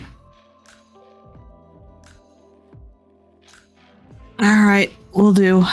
I'll also pencil it in to give the teams another safety briefing about proper uses of technology while on the job. Right. And probably wouldn't hurt to actually put some people outside, put the tents up and put heaters in them. I don't really care. I'll get them on that.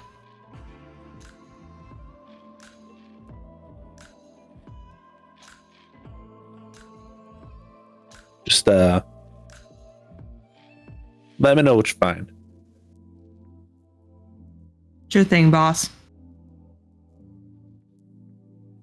Then as Martin walks out, he'll kind of turn to Ted. So you remember the first night that we met each other and I said my team was good at what they did? Yes. They're more than just a security team, obviously. Starting to realize that. There's a reason why I kept these ones around.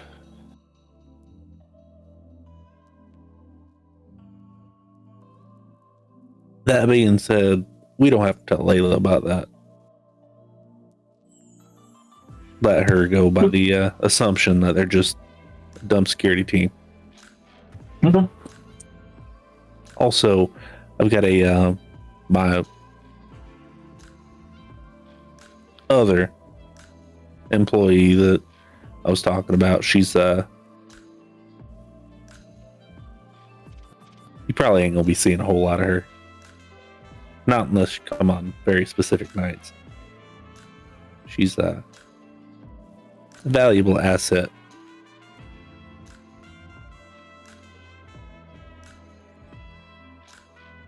So, not one to be messed with, though.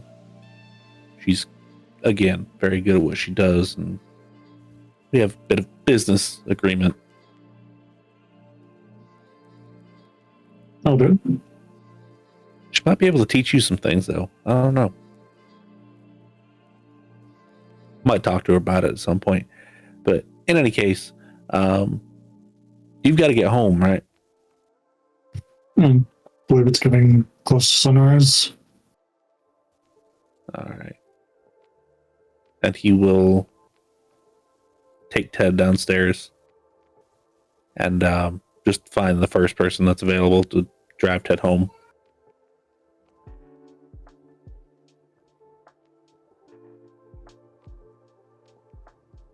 They kind of look up and nod and agree.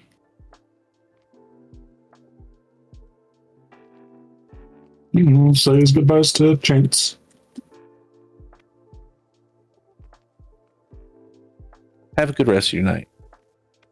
You too.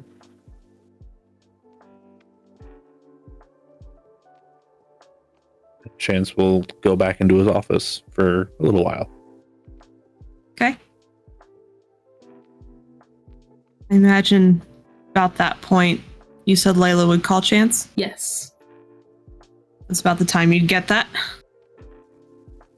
Hello. Hello.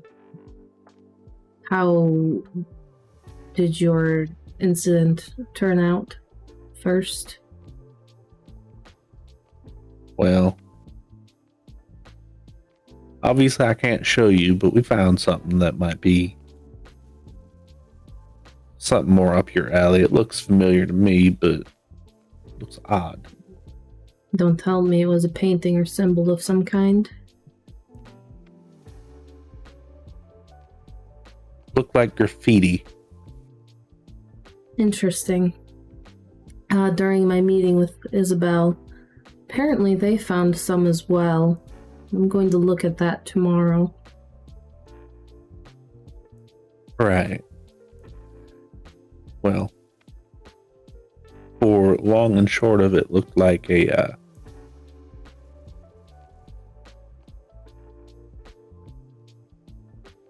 rather than a normal sword.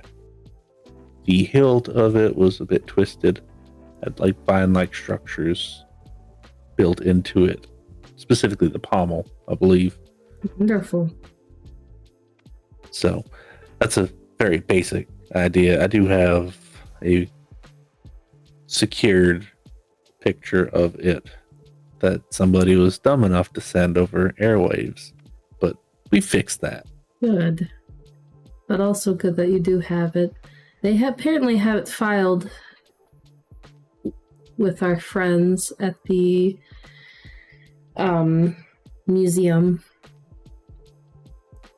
Maybe you and Ted should come along with that one. That might be worthwhile then.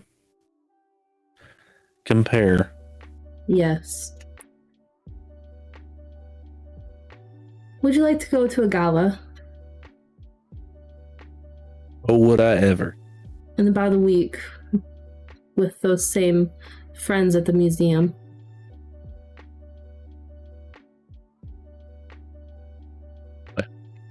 I will make sure that I have proper attire for it. Ted is invited as well, so we'll have to make sure he does as well. He does too.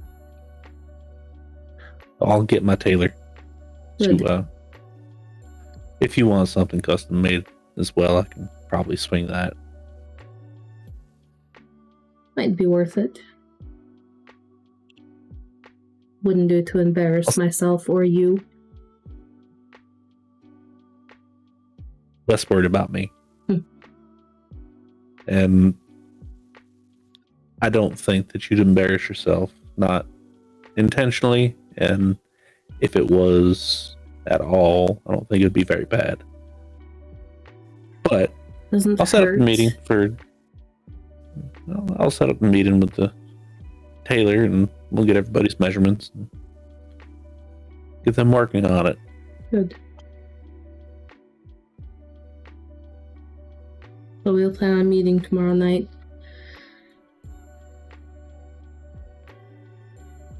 Yes. Was there anything pressing that I needed to help you with for your incident? Oh, pressing, no. That symbol, which was the only thing that really I thought would be something that if we found some, you'd be able to help with. We've got preservation for, so we'll talk about that tomorrow. Everything else, it's they knew what they were doing and they intentionally sabotaged, which Interesting. is kind of I wonder to why. be expected. Oh, I don't know. I'll have someone look into the buildings around here then as well. Or at least to make sure nothing is on the outside. That actually might be really smart. I would say have Ted do the same thing, but I don't think anybody's going to go after Ted's house. No, I doubt it. We have known the places of business. Exactly. I appreciate the heads up. Have a good evening. You as well. If she's got any... Does she have time left? Uh, A little bit? Yeah, I'd say you've got about an hour before you're gonna start feeling the pull of the day sleep. Okay. No, she's just gonna go and leave directions for whatever security or cleanup or whatever that they have to do in a few blocks radius, if they would just make sure there hasn't been any vandalism of any sort. Okay. With bonus pay to do that. Okay.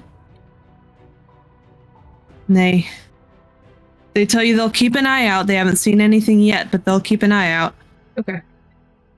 And that's all. She'll go back and prep for the day's sleep then.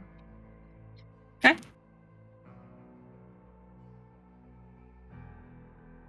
So, real quick, check in with Ted. Is there anything you'd like to do once you get dropped off home? Check for any packages. Okay. Yes, I believe there's a film coming. There is indeed. And it is there waiting for you.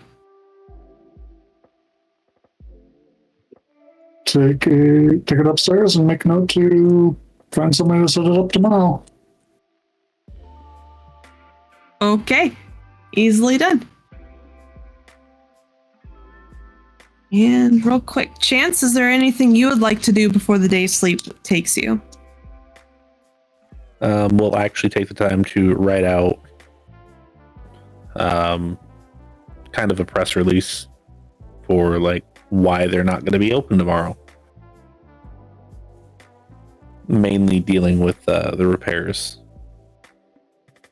But we'll make sure that his social media manager posts that on all relevant sources. Easily done. Easily done. And with that, you guys slip into the day's sleep once more.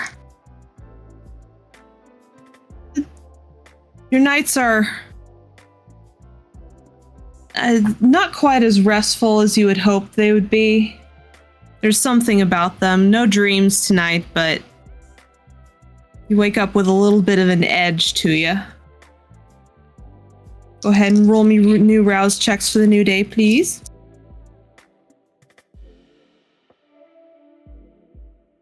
I passed. Passed. How'd Layla do? Sorry, I passed. Oh, good.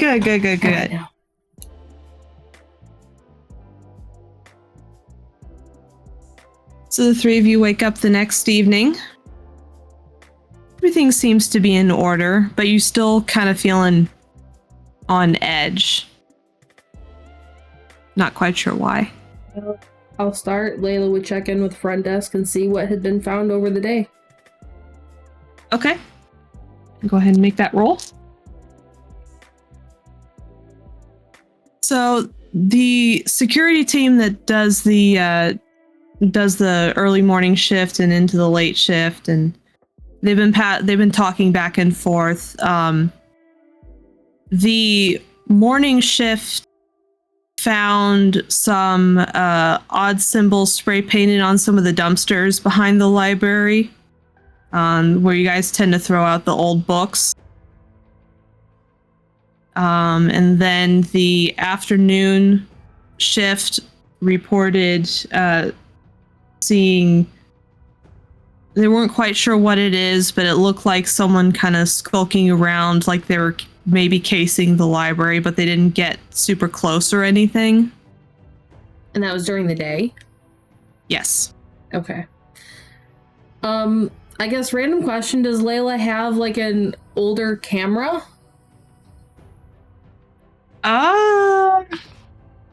Like one that shoots out Polaroids or something? Go ahead and roll me a single dice. Tell me what you get. Failed, so no. No, but you know you can easily get a hold of one. And not that big of a deal. She would go out and see the graffiti that had been left behind this bookstore. Okay. So, you follow their instructions out to the graffiti, and it looks like it should be familiar to you. Let's see, you have some dots in occult. Go ahead and roll me intelligence in occult, please.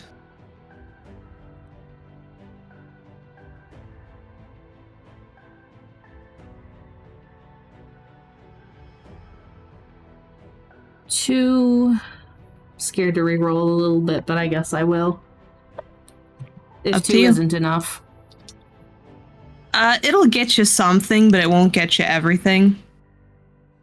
4, how about that? Okay, that works. And the threshold for you is a little bit lower because you do have that background with occultism and a little bit of the guru knowledge. You recognize this. It's a series of repeating symbols, and they all look roughly the same, like they were spray painted using a template. Kind of blocky and not quite outlined, but sort of implying outline. It looks like a Sabat Ankh that has been twisted into with the top has been twisted into a series of interlocking vines that seems to spiral down on itself.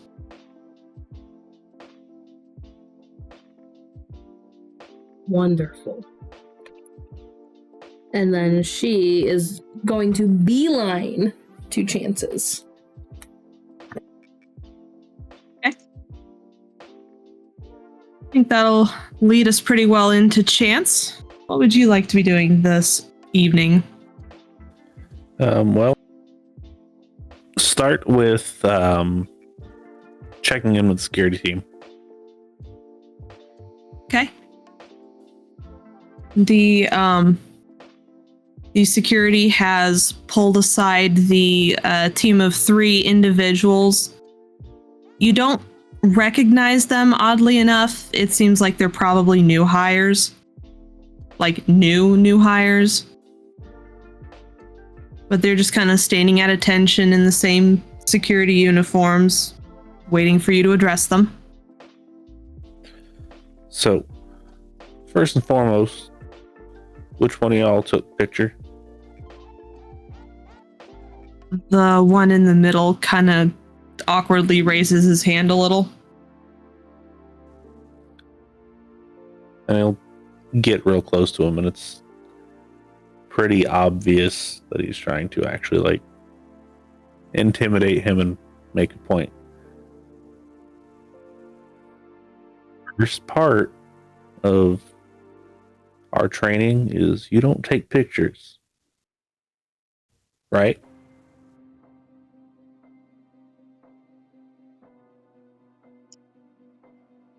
He just kind of leans away a little bit and nods. So you're lucky that I'm going to be nice and let you keep your job. If you need to take a picture, you come and actually get the designated things.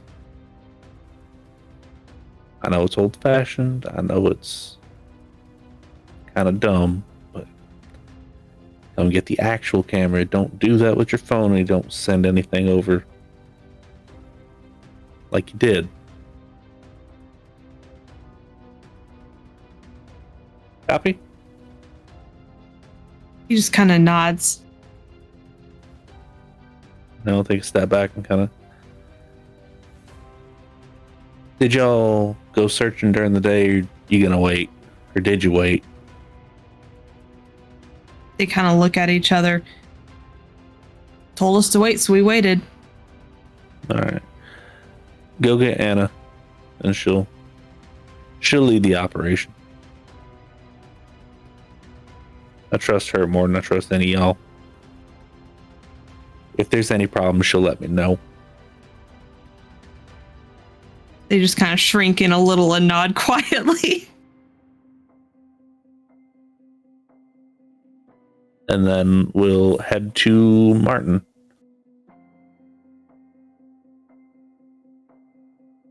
Hey, did you talk to the kid?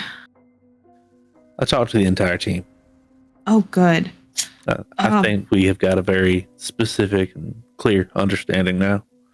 Good. Something you should know that I didn't realize was a thing until the team was trying to make their excuses to me.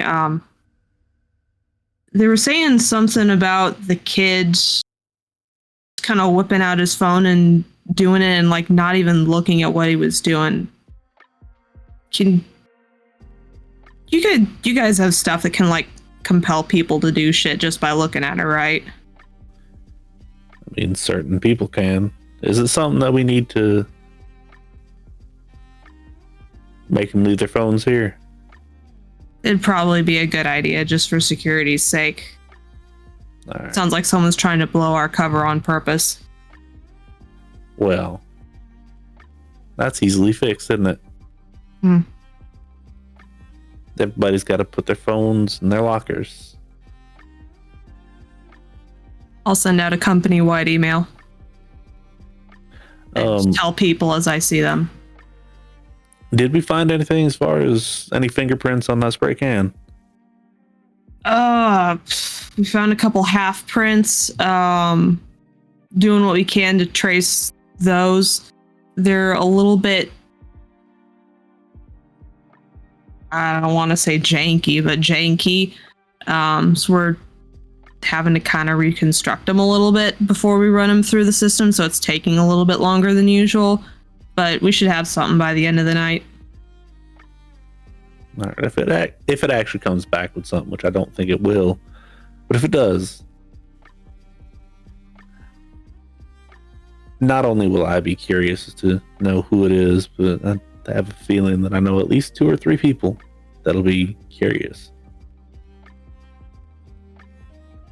I'll keep you in the loop if we find something, as always. Oh, updating the warranty for the generator. They send their deepest apologies and will be sending out replacement models within the next 48 hours. Oh, good. In the meantime, we've disconnected everything and we are able to open up tomorrow. Yep. Okay. Let's work on not necessarily getting a security room, because I don't think we need to go that far, but definitely some sort of security cage. Make it a little bit more difficult for someone to tamper with sensitive equipment. Already on it. More than likely, Layla's going to be showing up here in a little bit. When she comes in, send her up the office. You expecting the other one too? I'm not fully sure, to be honest with you. We'll cross that bridge when we get to it. He's a weird one. He's one of the ones that don't like mirrors. That explains why we can't find much on him. Yeah, I don't know if he knows much about himself. Huh. He might. I don't know. Ain't that a twist? Yeah. Anyway, I'll be up in the office. If you need me, I'll actually have a radio on me tonight. Sure thing. And he'll actually pluck a radio out of the wall of radios and head up to the office. Okay. And with that segue, we shall quickly cut to Ted. How would you like to begin your evening?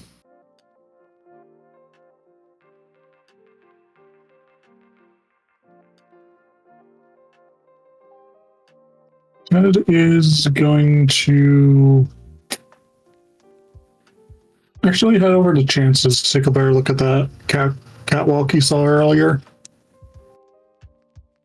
Okay. So, relatively soon, Chance, you actually have one of your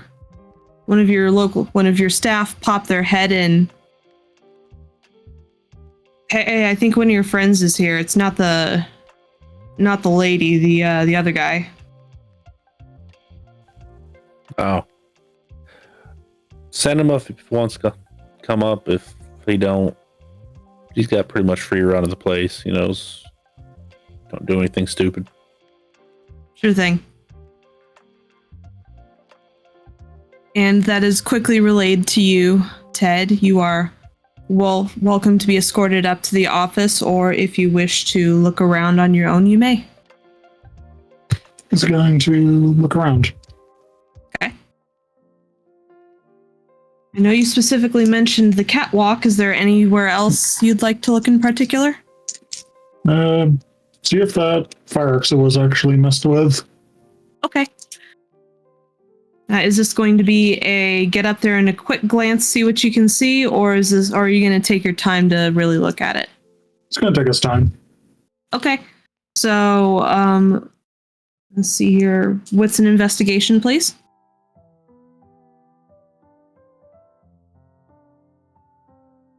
Gonna burn a wildfire. Okay. Sorry. Okay. So, you can definitely see that the hinges on the door were messed with.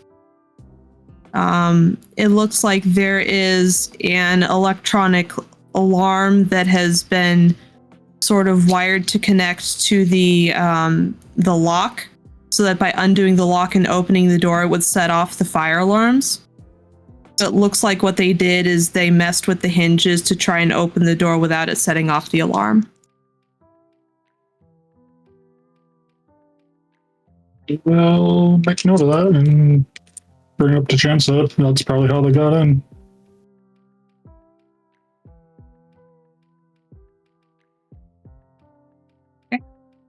Without even looking up from what he was doing. All right. Noted. Layla should be here in a little bit if you want to hang out. And Ted will take a seat. Okay. Is there anything else Layla would like to accomplish before meeting the guys at Chance's place? No. Okay. And soon enough, Layla does indeed show up, and she is escorted up to Chance's office.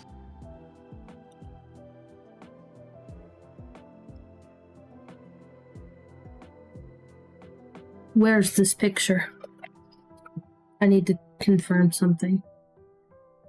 And he will open the laptop and flip it around. And it is the same one? Mm-hmm. What color is it? It's just a solid black.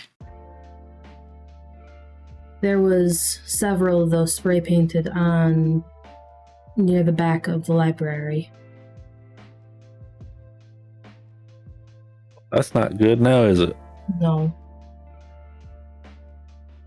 I have my security team and my security consultant out searching for anything of note. Don't know how long it's going to take them, but the consultant's very thorough. Good. Then I've already addressed the breach that we had. Like I said, if it happens again, they won't be fired. They'll be worse than that. Good. I don't know when the Tremere are expecting me, but given that both you and I have these symbols, I am worried, especially given what we heard from Tan, because that is not the normal Sabbat symbol.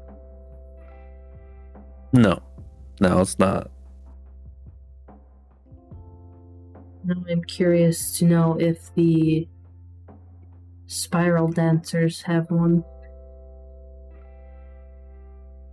And if it is conveniently vines in a spiral pattern. That would make sense.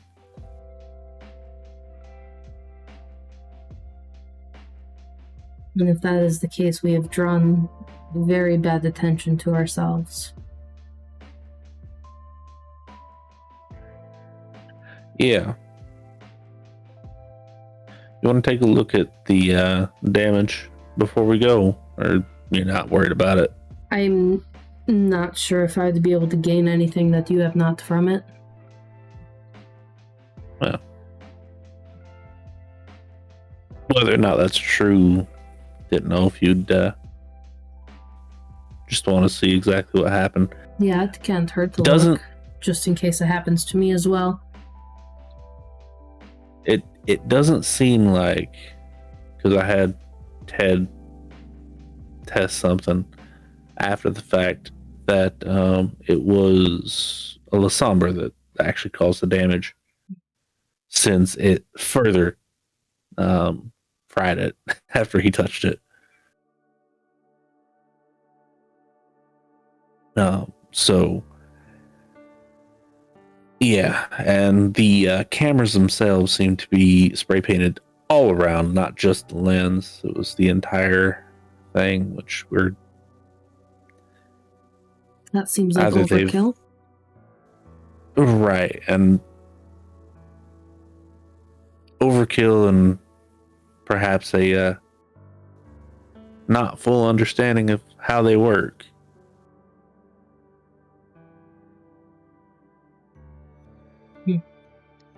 Yes, if you would not mind showing me, just in case. He'll take Layla outside, kind of point out the cameras and how excessively just covered they are, as well as take her to the generator, which is probably doors open and all that fun stuff, and we'll point out like where the initial damage actually was and what caused it. I don't want to make any rolls or anything. She's not trying to suss out anything new. She's just that registering what happened. Yeah, that was going to be my question, and that's easy enough to do with Chance pointing it all out. I have a small understanding of technology, but not very much. The stuff like this ain't really my forte, but I can fumble my way through it. I'm much more if I need to do a chemical analysis, that spray paint up there, I could do that, but everything else, not so much. Well, we should see what the Shamir have to say. Some of them were apparently even having dreams. Oh, like yours and Ted's. You can't tell me you didn't have one too. I don't know what you're talking about. You're not a very good liar. Right. Anyway, your meeting. Yes. You said you would want to come, Ted. Would you like to come as well? Sure.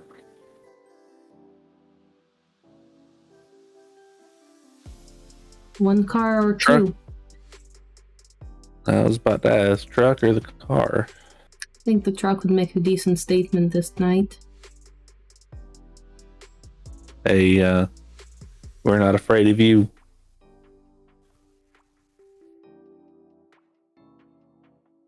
That sort of message has its time and place, and it feels like the time and place. Fair. Just to forewarn you, I will actually probably have my phone on me, just due to situations here.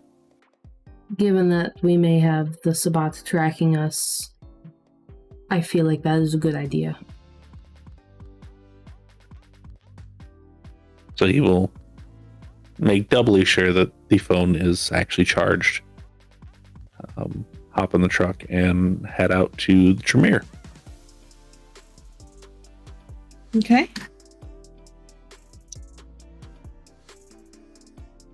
Whatever traffic issues you were having the other night trying to get across town seem to have eased up tonight. Must have just been an accident that they cleared up or something, because you have no issues getting to the museum. Taking the way that Azzy showed us, I think. Is that where Isabella had said to go to? Yes. Yes. Same parking garage, same elevator down. Yep.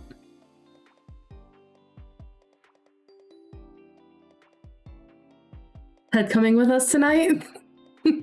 Or is he staying with the cars again? Going with you. So yeah, make our way down.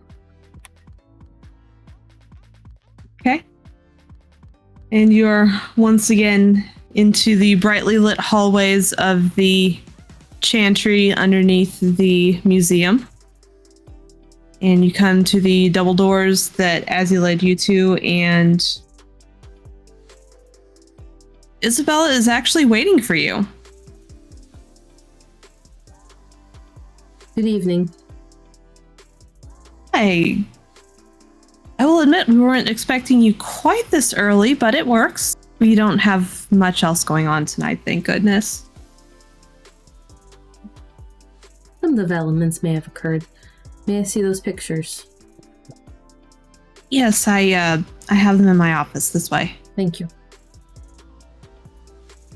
And she will lead you into the chantry proper, which Layla and Chance saw last time, but Ted gets to see it in its fluorescent glory. Shiny white marble floors and white walls and oppressively white lighting. It is as clean as it could possibly be. Like, you can see details of your reflection in the floor below. Or at least you think you could if you weren't Lasombra. And she actually leads you to an office pretty close to the receptionist's desk, right there by the front. And it's Mumble, Jesus Christ.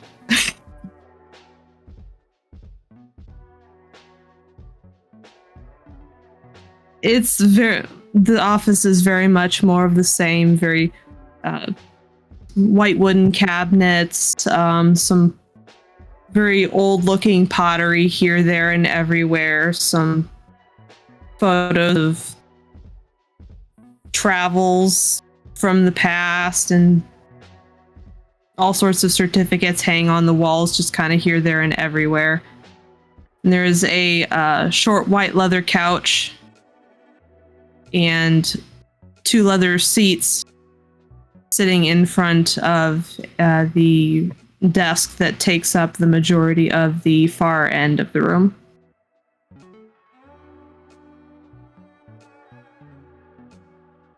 And Isabella escorts you all inside and sits down at her desk and kind of taps a file on the top of the desk. I've got it here if you want to take a look. It's probably best that we do that here.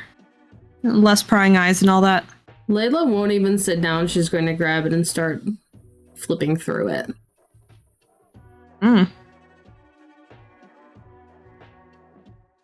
And as you look at the images, it's a lot of more of the same, but you can also see some other Guru glyphs dispersed in there. There is one large one that looks like it takes up like the entire side of a maintenance building that you think you saw out behind the museum. It's similar, except this time they added a little bit of color to it, and some of the thorns on the vines are dipped red, as if to simulate blood. Have you looked at these? I have, since it was brought to my attention. I am deeply concerned about that, and I am very curious as to what your developments are. We've seen more of these. And she'll drop it onto the table so Chance and Ted can see the Sabbat things.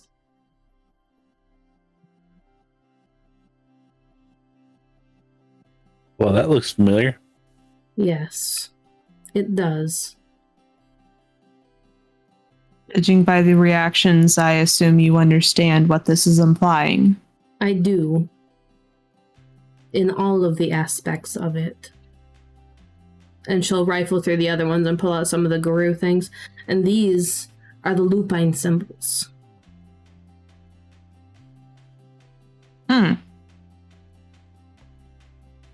I wondered, but I wasn't 100% positive. Yes.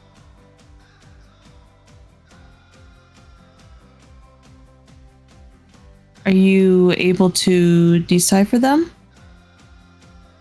Not at this current time. Maybe if I spend some time doing it. I don't have reliable references, of course. I see.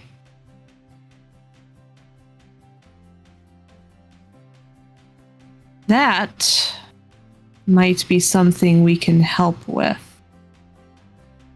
Oddly enough. We might have confiscated much of Danielle's work. Good. You should have.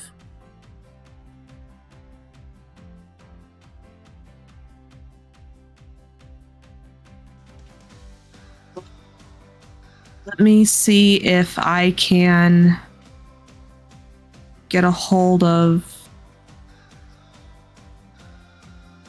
No, those were kept here. And she leans over to a file cabinet that's kind of situated in the corner behind her desk and pulls a key out of her pocket, unlocks it, and pulls out a thin file. We separated much of what we'd confiscated based on how useful it might be in the future. This one we were unsure of, as we are unsure of much on the guru's work. But if you think you might be able to find it useful, I would be more than happy to lend you a copy for these purposes. I believe it would help, yes.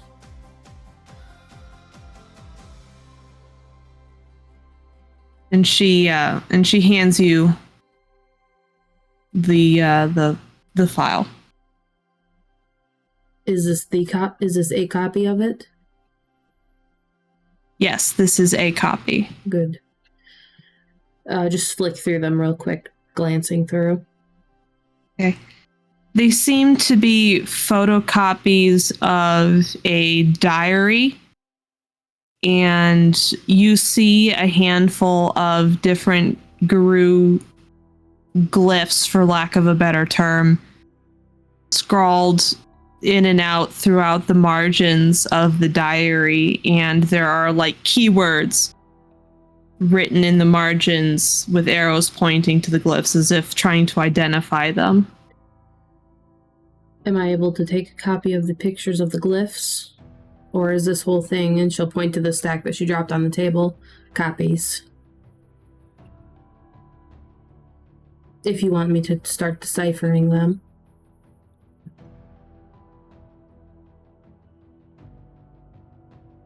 If you are going to go ahead and start deciphering them, I will allow you to take that copy. Good. One other question. You had mentioned that some of the Tremere were reporting having nightmares. Yes. Do you know what kind? I wish I did. Most of them were very cagey, as I'm sure you can guess. We don't typically tend to dream once we have met our embrace. So the fact that this happened at all has stirred them, and they were unwilling to show an exorbitant amount of weakness in their eyes. There was one, however, who was willing to discuss a little bit about the nature of their nightmare, properly. It didn't make a whole lot of sense, as most dreams and nightmares tend to not. It had to do with... Oh, how did he put it? Bringing up memories he long thought buried.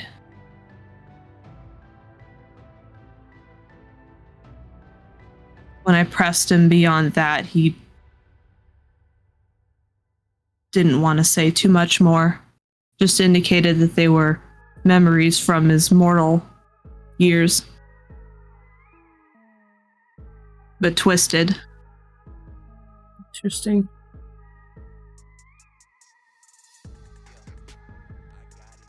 Did either of you have questions? And she'll look to Chance and Ted.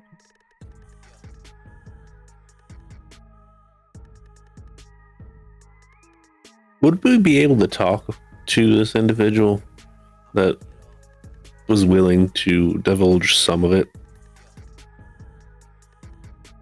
Unfortunately, he's away on business at the moment. However, he will be back in time for the gala and will be in attendance. I can make sure that he does in fact attend and makes time to speak with you if you so desire.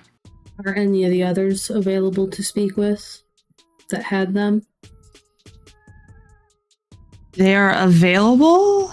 I doubt they would be willing, but they are available should you wish to try.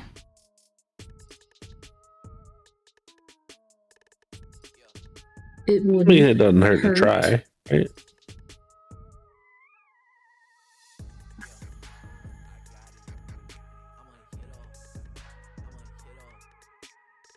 I'll see who I can find. If you would, you remember the conference room that we first met in, just down the hall? If you could wait there for me, I will see if I can round one or two of them up and bring them there to meet you. Let them know it won't be any... Likely wouldn't be any invasive questions.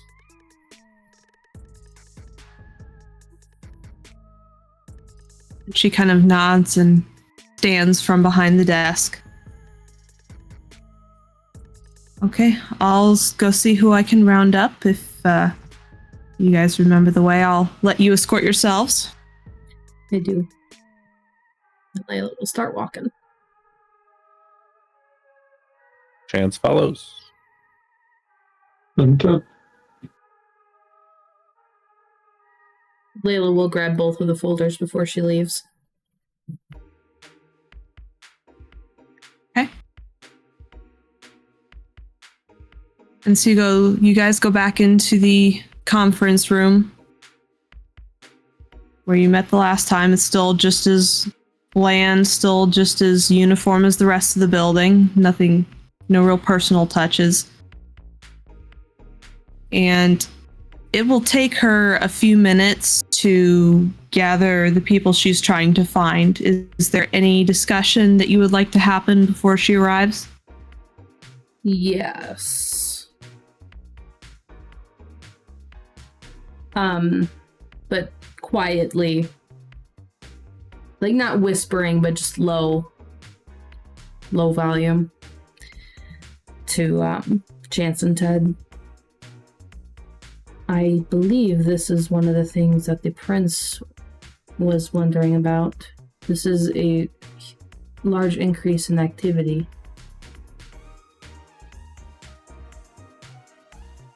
Yeah, that would be one of the things that the prince wanted to know about.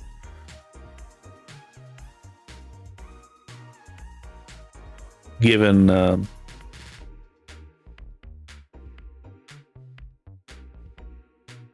our situations, it was something that we found out just last night. We were getting information as far as they're concerned. Apparently, this has been an ongoing issue. Probably should have already been reported. Agreed. This, what'd she say, started a few days ago? A handful of days ago? Buttons? Huh? This has been apparently ongoing for just under a week or something. And apparently, Isabella hadn't even looked at him until I brought it up to her.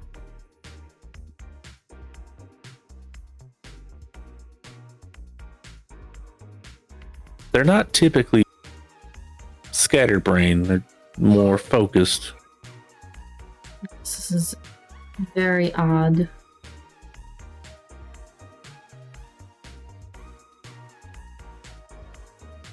So that is another thing we need to report tonight, is all of this.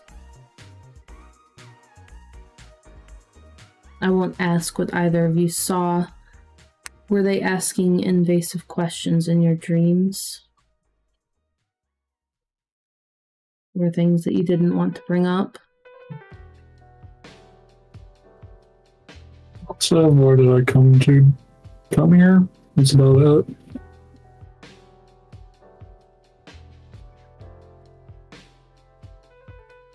Stare at Chance. And they'll just stare back at you. You don't exactly have to be forthcoming, but we need to know to ask about them. Well, if you must know, nothing happened on mine. Of course. Besides me, you know, when you were alive, did you ever have a lucid dream? Maybe during long study nights. Yeah. Well, taking control of your dreams, a wonderful thing. I threw her through a building. Did she reveal herself as leech to you?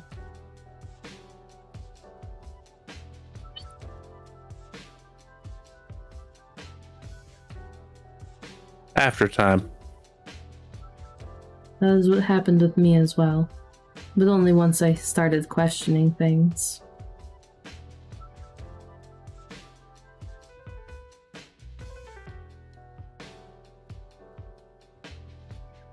Mine was more realization of there's no way that person could be where they're at. But once you realized, the change happened. Well, once I picked them up by the throat and, like I said, threw them through a building. So violent. One would expect that from me, not you. Well, certain circumstances had something to do with that. You don't mess with a man's family. No. One does not.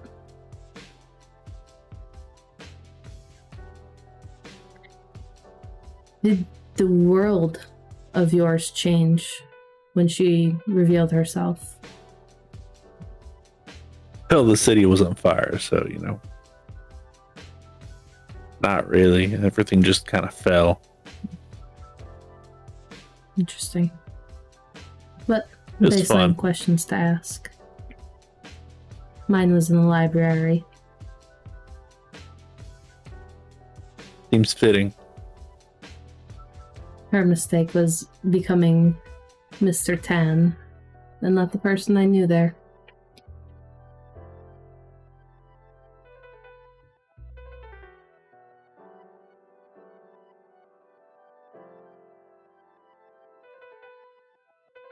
Shortly after that, you'll hear a knock at the door. Go open the door. And there are 2 young women standing pretty much shoulder to shoulder with Isabella kind of looming behind them. They kind of look, one of them looks dejected. The other one is just kind of neutral. They both clearly don't want to be there, but they're displaying it in different ways. Layla will stand back and let everyone in.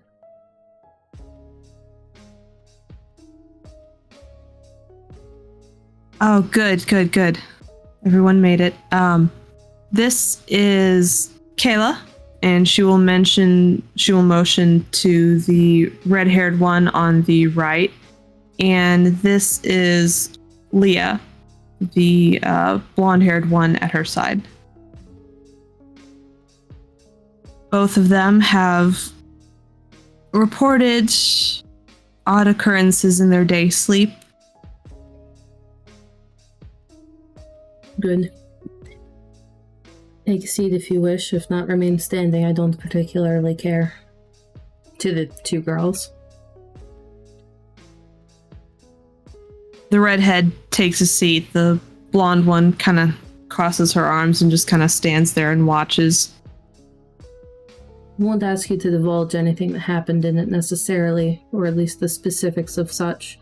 Were they asking you pointed questions that didn't exactly make sense? What, like the ones we're being asked now? If you wish to take it as such.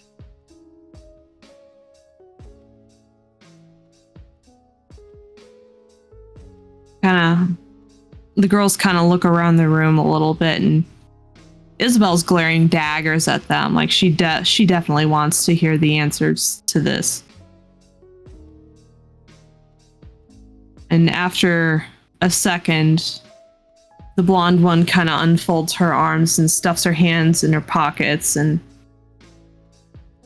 yeah, there are some weird questions, I guess. Were you able to logic out that it was not the person who they were appearing as? I mean, yeah, it's kind of obvious when they don't have a face. Interesting.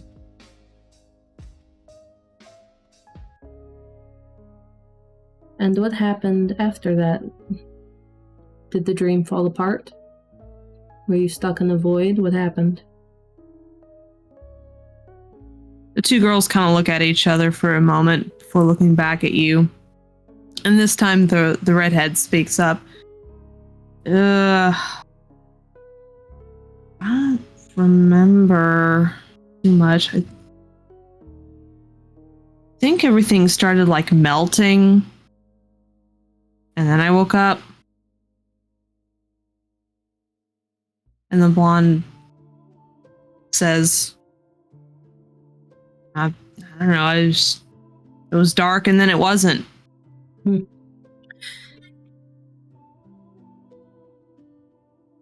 Now, is there anything else you think I should know? If not, you're free to go. Or at least from me. I don't know about the others.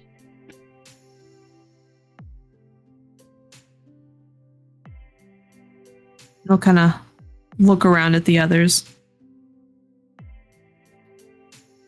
Well, it would depend on the answer to that question. Because I do have a question, but I don't want to ask it if you're going to answer it before I ask it.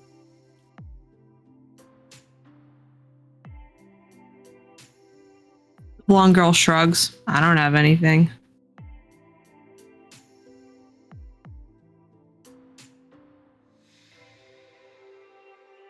Okay. So, and like she said, you don't have to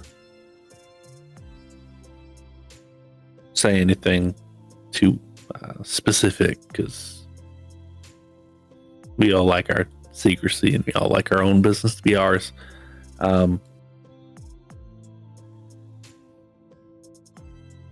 Did they play off of stuff that happened to you in your past?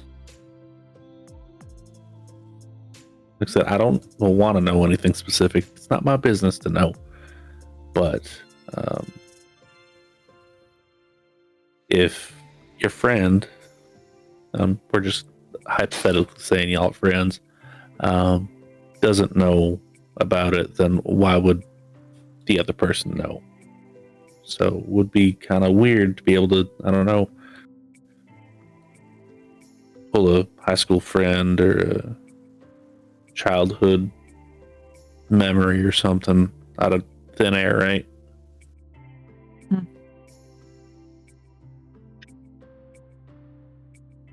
Yeah, I guess you have a point.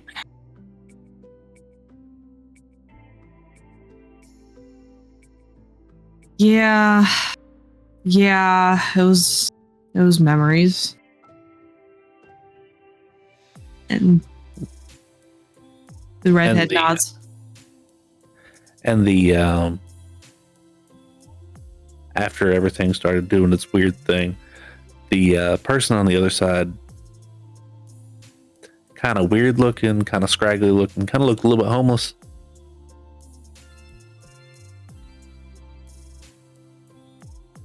And the woman?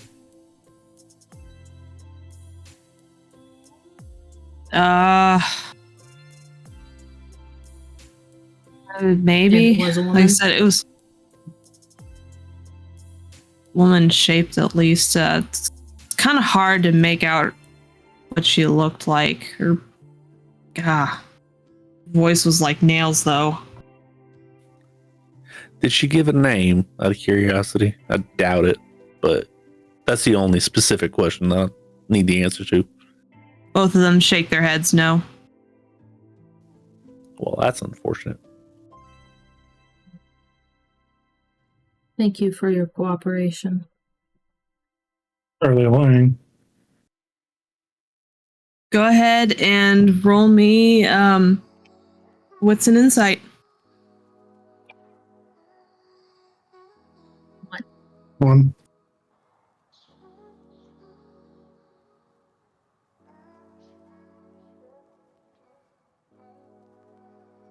Two. As far as y'all can tell, they're telling the truth.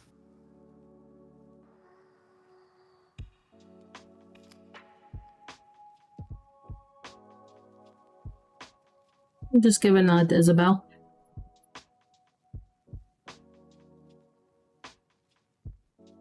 But thanks for y'all's time. I understand you probably have some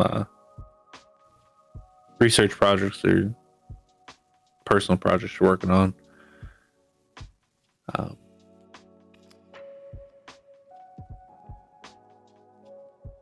We'll let you get back to that, because I assume y'all two don't have anything else that you need done more.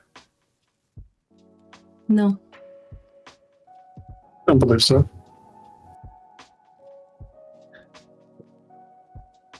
And Isabel, I very much appreciate facilitating this and everything that you shared.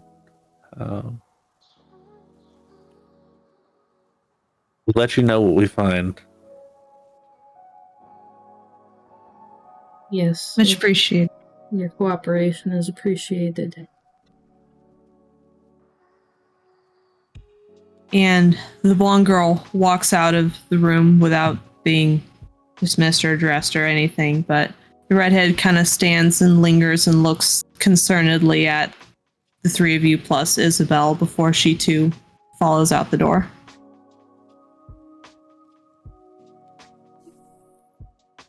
Watch them so they don't go the way of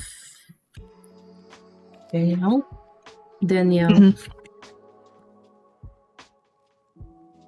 I very much doubt they will. They both kind of seem to have their niche in records keeping. They're not particularly ones to leave the chantry, but I will definitely be keeping an eye on all of them that have been reporting concerns during the day sleep. You've been apparently having issues in your records keeping, so you might want to keep an eye on them. Mm-hmm. There was nothing else you had for us? Nothing at the moment, but as I said, if something comes up, I will certainly let you know, and I hope you will also return the favor. I'll let you know if something comes up that you need to know about. Much appreciated. And she will stand and open the door to the conference room. Hold it open for you guys. Make your way out.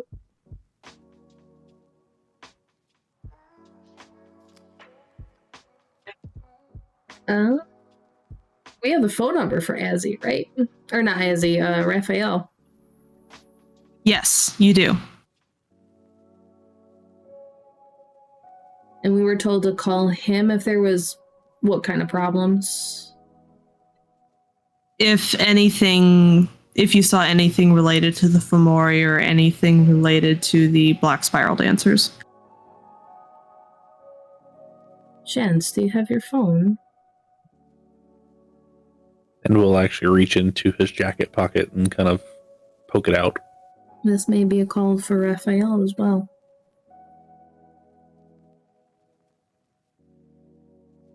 Once we're up to the car, I will make that call, and I'll make sure that everybody can hear.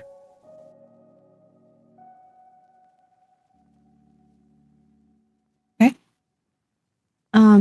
As you make your way out to the car, go ahead and everyone roll me what's in awareness, please.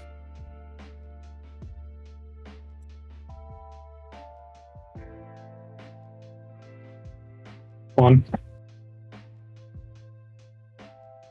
2. 1. Okay. So none of you notice this until you are right up by the car, but a few feet away you see a figure clothed completely and totally in black, hood up over their face, and they seem to be spray painting on the wall a few cars down. Is it that symbol? Let me see here. Well, let's see. You rolled a 2, or what did you roll for your 1? Okay, so you can't quite tell from this angle. You suspect it might be. We'll kind of tap Ted and kind of motion, since Ted's the only one that might be able to sneak up on him.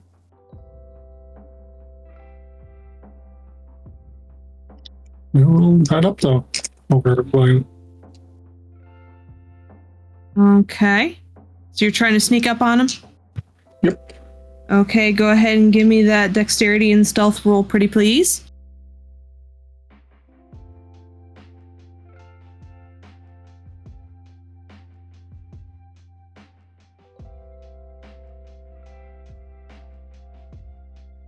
Seven on 3 crits.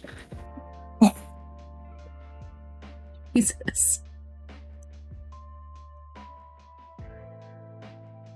Oh man. Okay, yeah, no. You are able to get right behind him before he finally notices you're there, just by the shadow that starts to loom over them. And they turn around. And I need to make a roll now. Faster than you can even blink, they drop the spray can and take off running.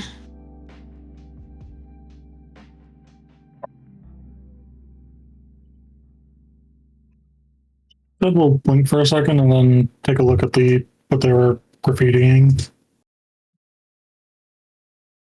Okay. Now that you're right up on it, you can definitely tell that it is the beginnings of the symbol. At the very least, they've gotten the lower portion of it, but haven't started on what should be the top yet.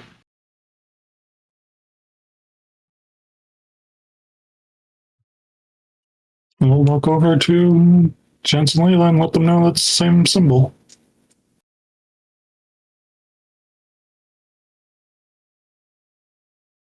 Is the person out of eyesight?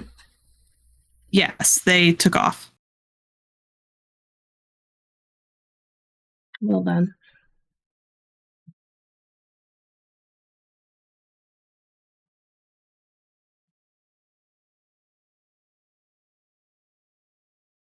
I think I might have to get a new car and have somebody drive us around. Just in case we gotta chase after him again. So I don't know about He's you. really fast. Well, the car I got in mine's pretty fast. Also, it's good for the environment, apparently. No. That was interesting.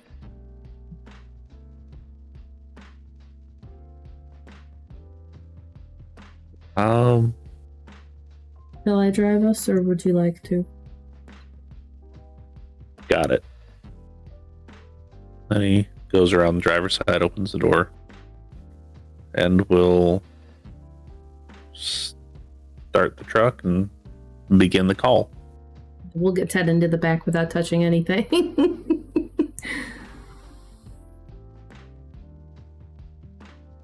The phone rings for a couple seconds, and then you hear, "Hola." We got a couple things for you to take a look at.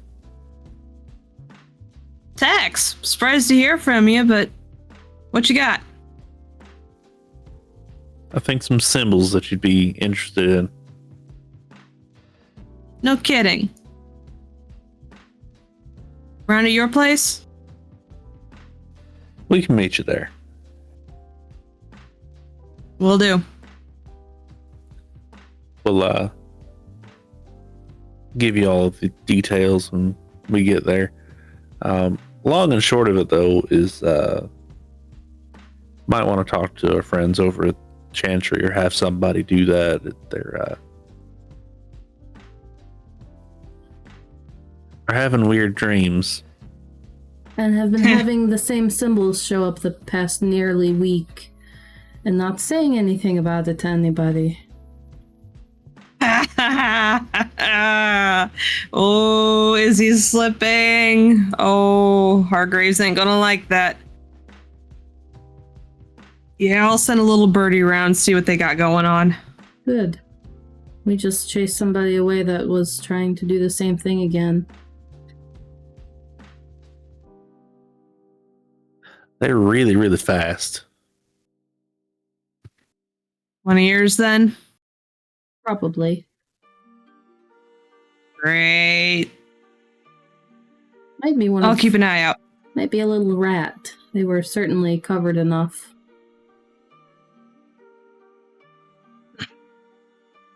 Either that or they just don't want to be noticed. He passed that check, by the way.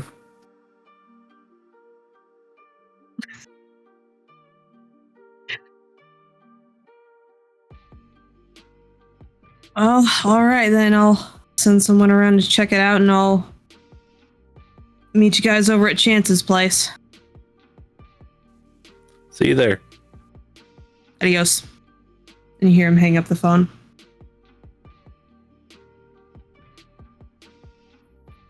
And Chance will proceed to the Sword and Scepter.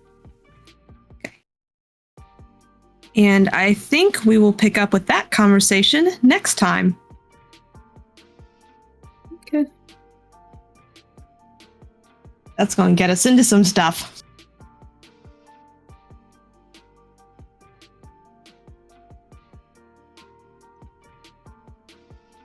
All right. With that said, thank you everyone for joining our stream. This was another entertaining episode of Midnight on the Circle. If you liked what we do, or if you have constructive criticism for us, please find us at all of our socials. We've got all sorts of stuff scattered around. We've also got a Google page up now. No. That's No. for us. Okay. Never mind then. So, find us at all of our socials. Come join us here on Twitch. Our next stream is going to be this coming Sunday. We are going to be streaming Life and Blood Atlanta as hosted by Dengle. Should be fun times.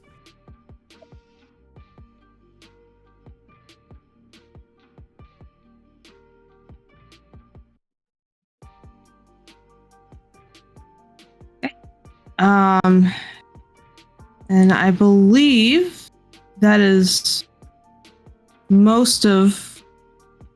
Let's see. Is our partnership still under construction? Yep. Okay. Does anybody else have any further announcements? Nope.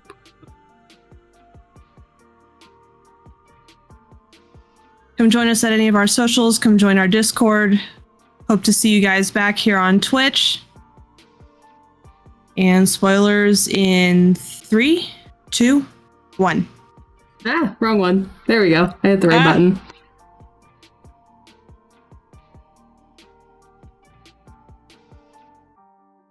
So yeah. That was fun. That was interesting. Got some weird garoos about symbols. Definitely something going on there.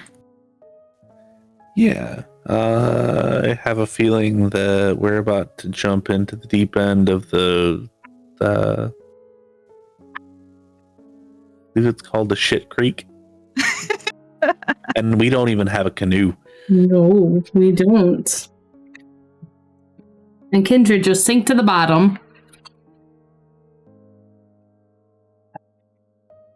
I'm sure it'll be fine. It's always fine. Sure. At least we don't have to breathe. There is that.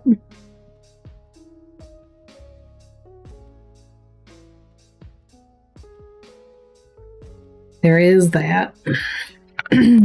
Yeah.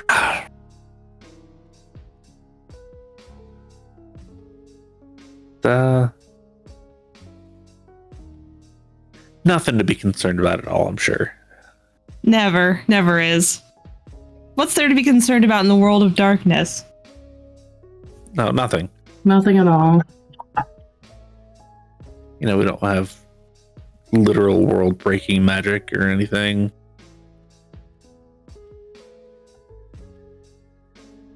Also, the fact that they did magnum opus on that was damn it. Thought you might get a kick out of that. Yeah, it's second that they said that, Chance was like, shit, this is bad. And we got to see the dancer in the basement, sort of. We got to hear about her, finally. Officially. Yep.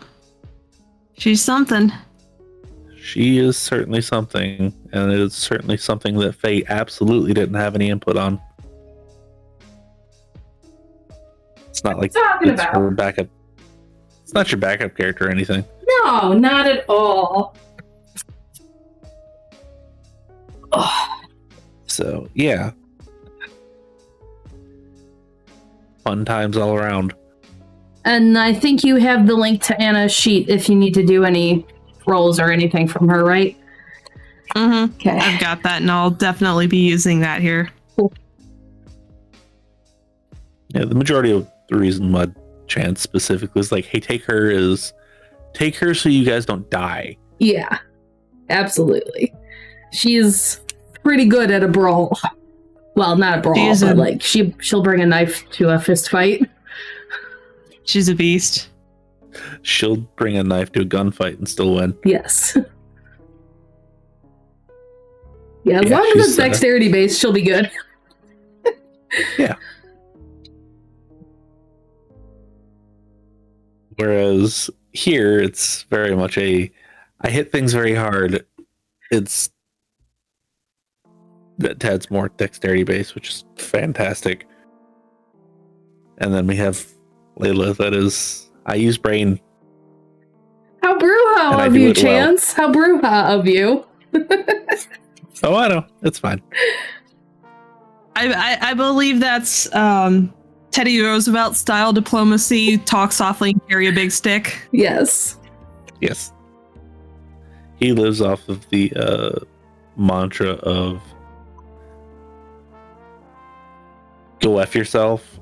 I'm right. Also, there might have been some arrogance in there. Oh, arrogance in adventure? Never. Wild. That's not a wild conception. That's not a clan compulsion or anything. Come on now.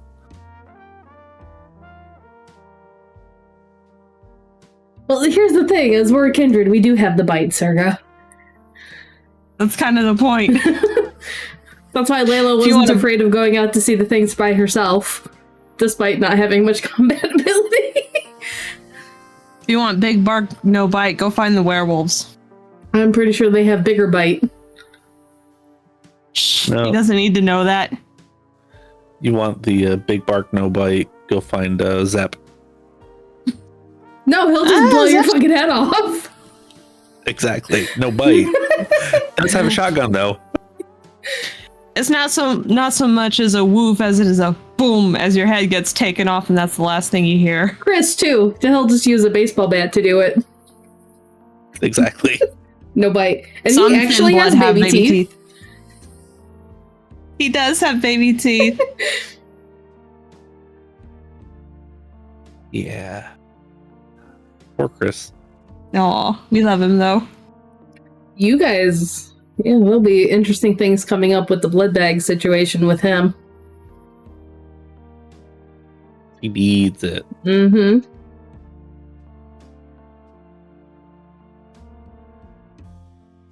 Yeah, because can't bite into people. And that means if he does have to cut them to do it, he can't heal it. Yep. Pretty sure that only works on your own bite. So yeah, the blood bag situation will be coming up again. Anyway.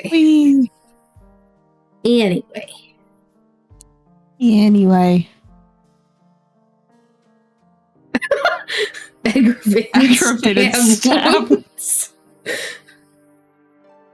27 stab wounds! What a sentence that is. Aggravated stab wounds. Yes, I think most stab wounds would be aggravated. Yeah. Unless you're Chance and it's, oh, he poked me. Yeah, or Tori, who just regularly takes bullets to the stomach. Exactly. Just, ow. What the hell, man? I'm pretty sure that's happened like 3 times already. If not more. 3 bullets in a roughest round? Yeah, something like that. Hey, it's the intimidation factor. That's pretty fucking scary if no one even flinches from that. I mean, they feel pain, but you know. Yeah, but it's a, ow, jerk. Yeah. The hell?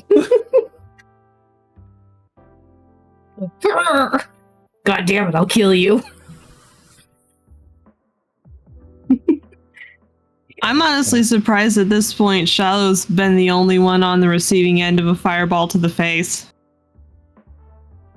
I mean, from a Tremere, Tori's been hit by like 5 different types of fire in our games. Yeah, so many different Oh yeah, that's right. She canonically now has scars on her back from it. I'm Mother, surprised. why?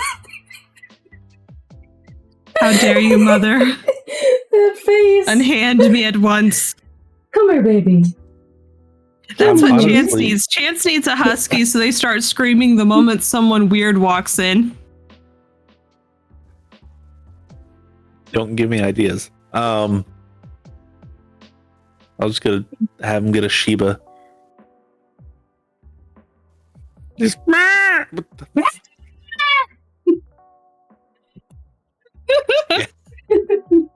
rather than a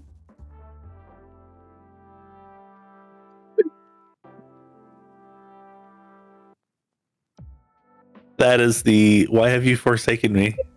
pose. Mother, Come why? on, baby. You're fine. I don't wanna. I scared mine off by flailing too much a long time ago. And yet she's still like only 3 feet away from me, so she's fine. Come here. She forgives you so quickly. He just wants the Yeah. pets. Yay. Yeah. Yay. Yeah, no, mine, I don't feed them on time and they don't talk to me for 3 days. I wish mine would eat. I think it's been like 3 days since she's eaten her food.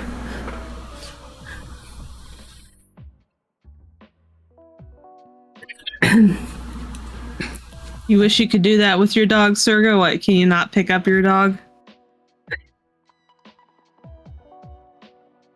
I forget what kind of dog Serga has. Pyrenees. Oh, yeah. Big floofer. Yeah, you just aren't trying hard enough. Also, develop back problems. You'll be fine. Pick I was your just dog to up. say, exercise a little. Build up that upper body strength. No, just pick the dog up. Develop back problems because of it. It's a big, awkward dog.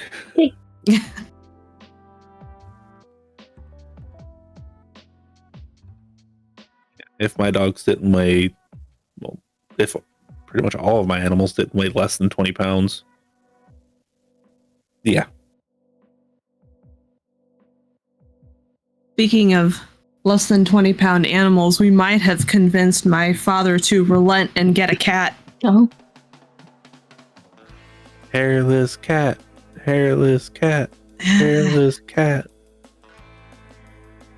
We'll see what happens. He's very adamant about not wanting a dog. But Mom really wants a companion animal that actually cuddles with her because mine is antisocial to the extreme, so about 150, so that would take a couple months of training. Better get started. Yeah. Yeah. That was about 50. Or 55. You're a chunky girl right now. All night. I'm not. This is all night. Brother, why do you insult me so? Just give me the pets. Do not discuss my weight. No, that was a. I am not chunky. I just have my winter coat that adds about 5 pounds, Yep. which for her is probably actually true. It really is. Hey, you guys are getting dog camp tonight. She's so floofy. Can I give you pets? No pets. I'm gonna So- need to be heading out here in a few minutes. Is there any prep we need to do for Atlanta while I'm still on? We did that this past Sunday. It's fine. Cheers. Yeah. You watched that, right? I listened to it at work, yes. So you know what happened. That's the important part. I know what happened. Have I fully comprehended all of the implications of it? Probably not. Oh, it's fine. Nothing bad will happen at all. It'll be a one night two-parter, just to let you know. What do you mean a one night two-parter? Everything for the most part will happen in one night. I can justify Desi showing up for half of it, since Desi won't be with us on Sunday. Oh, 2 games. Mhm. Yeah. When you said one night, I thought like one real life night. I was really confused. No. What, you don't think we'll wrap it all up in one night? Probably not. I mean, honestly, if there is a night that Desi's going to be out, it makes sense that it's the one right after the coterie pissed her off Yeah. again. Well, I mean, she's pissed off the coterie multiple times. Oh, it's the one that, ew, smelly gangrel. Yeah, it's Gangrel night. Gangrel night! So yeah. That'll be fun. I'm sure Tori is looking forward to it. Oh, God. She would almost rather go sit in the sun. Faye is looking forward Oh, to it. absolutely I am. I'm so excited for this.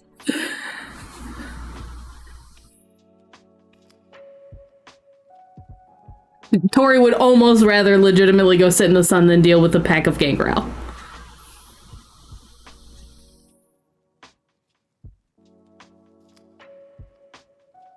Yeah. Anything else we want to go on recording? I think we're good. I'm good. Yeah, I think we're good. All right. Only some gangrel are mean. I played a nice gangrel. Yeah. Ish. For like 3 games.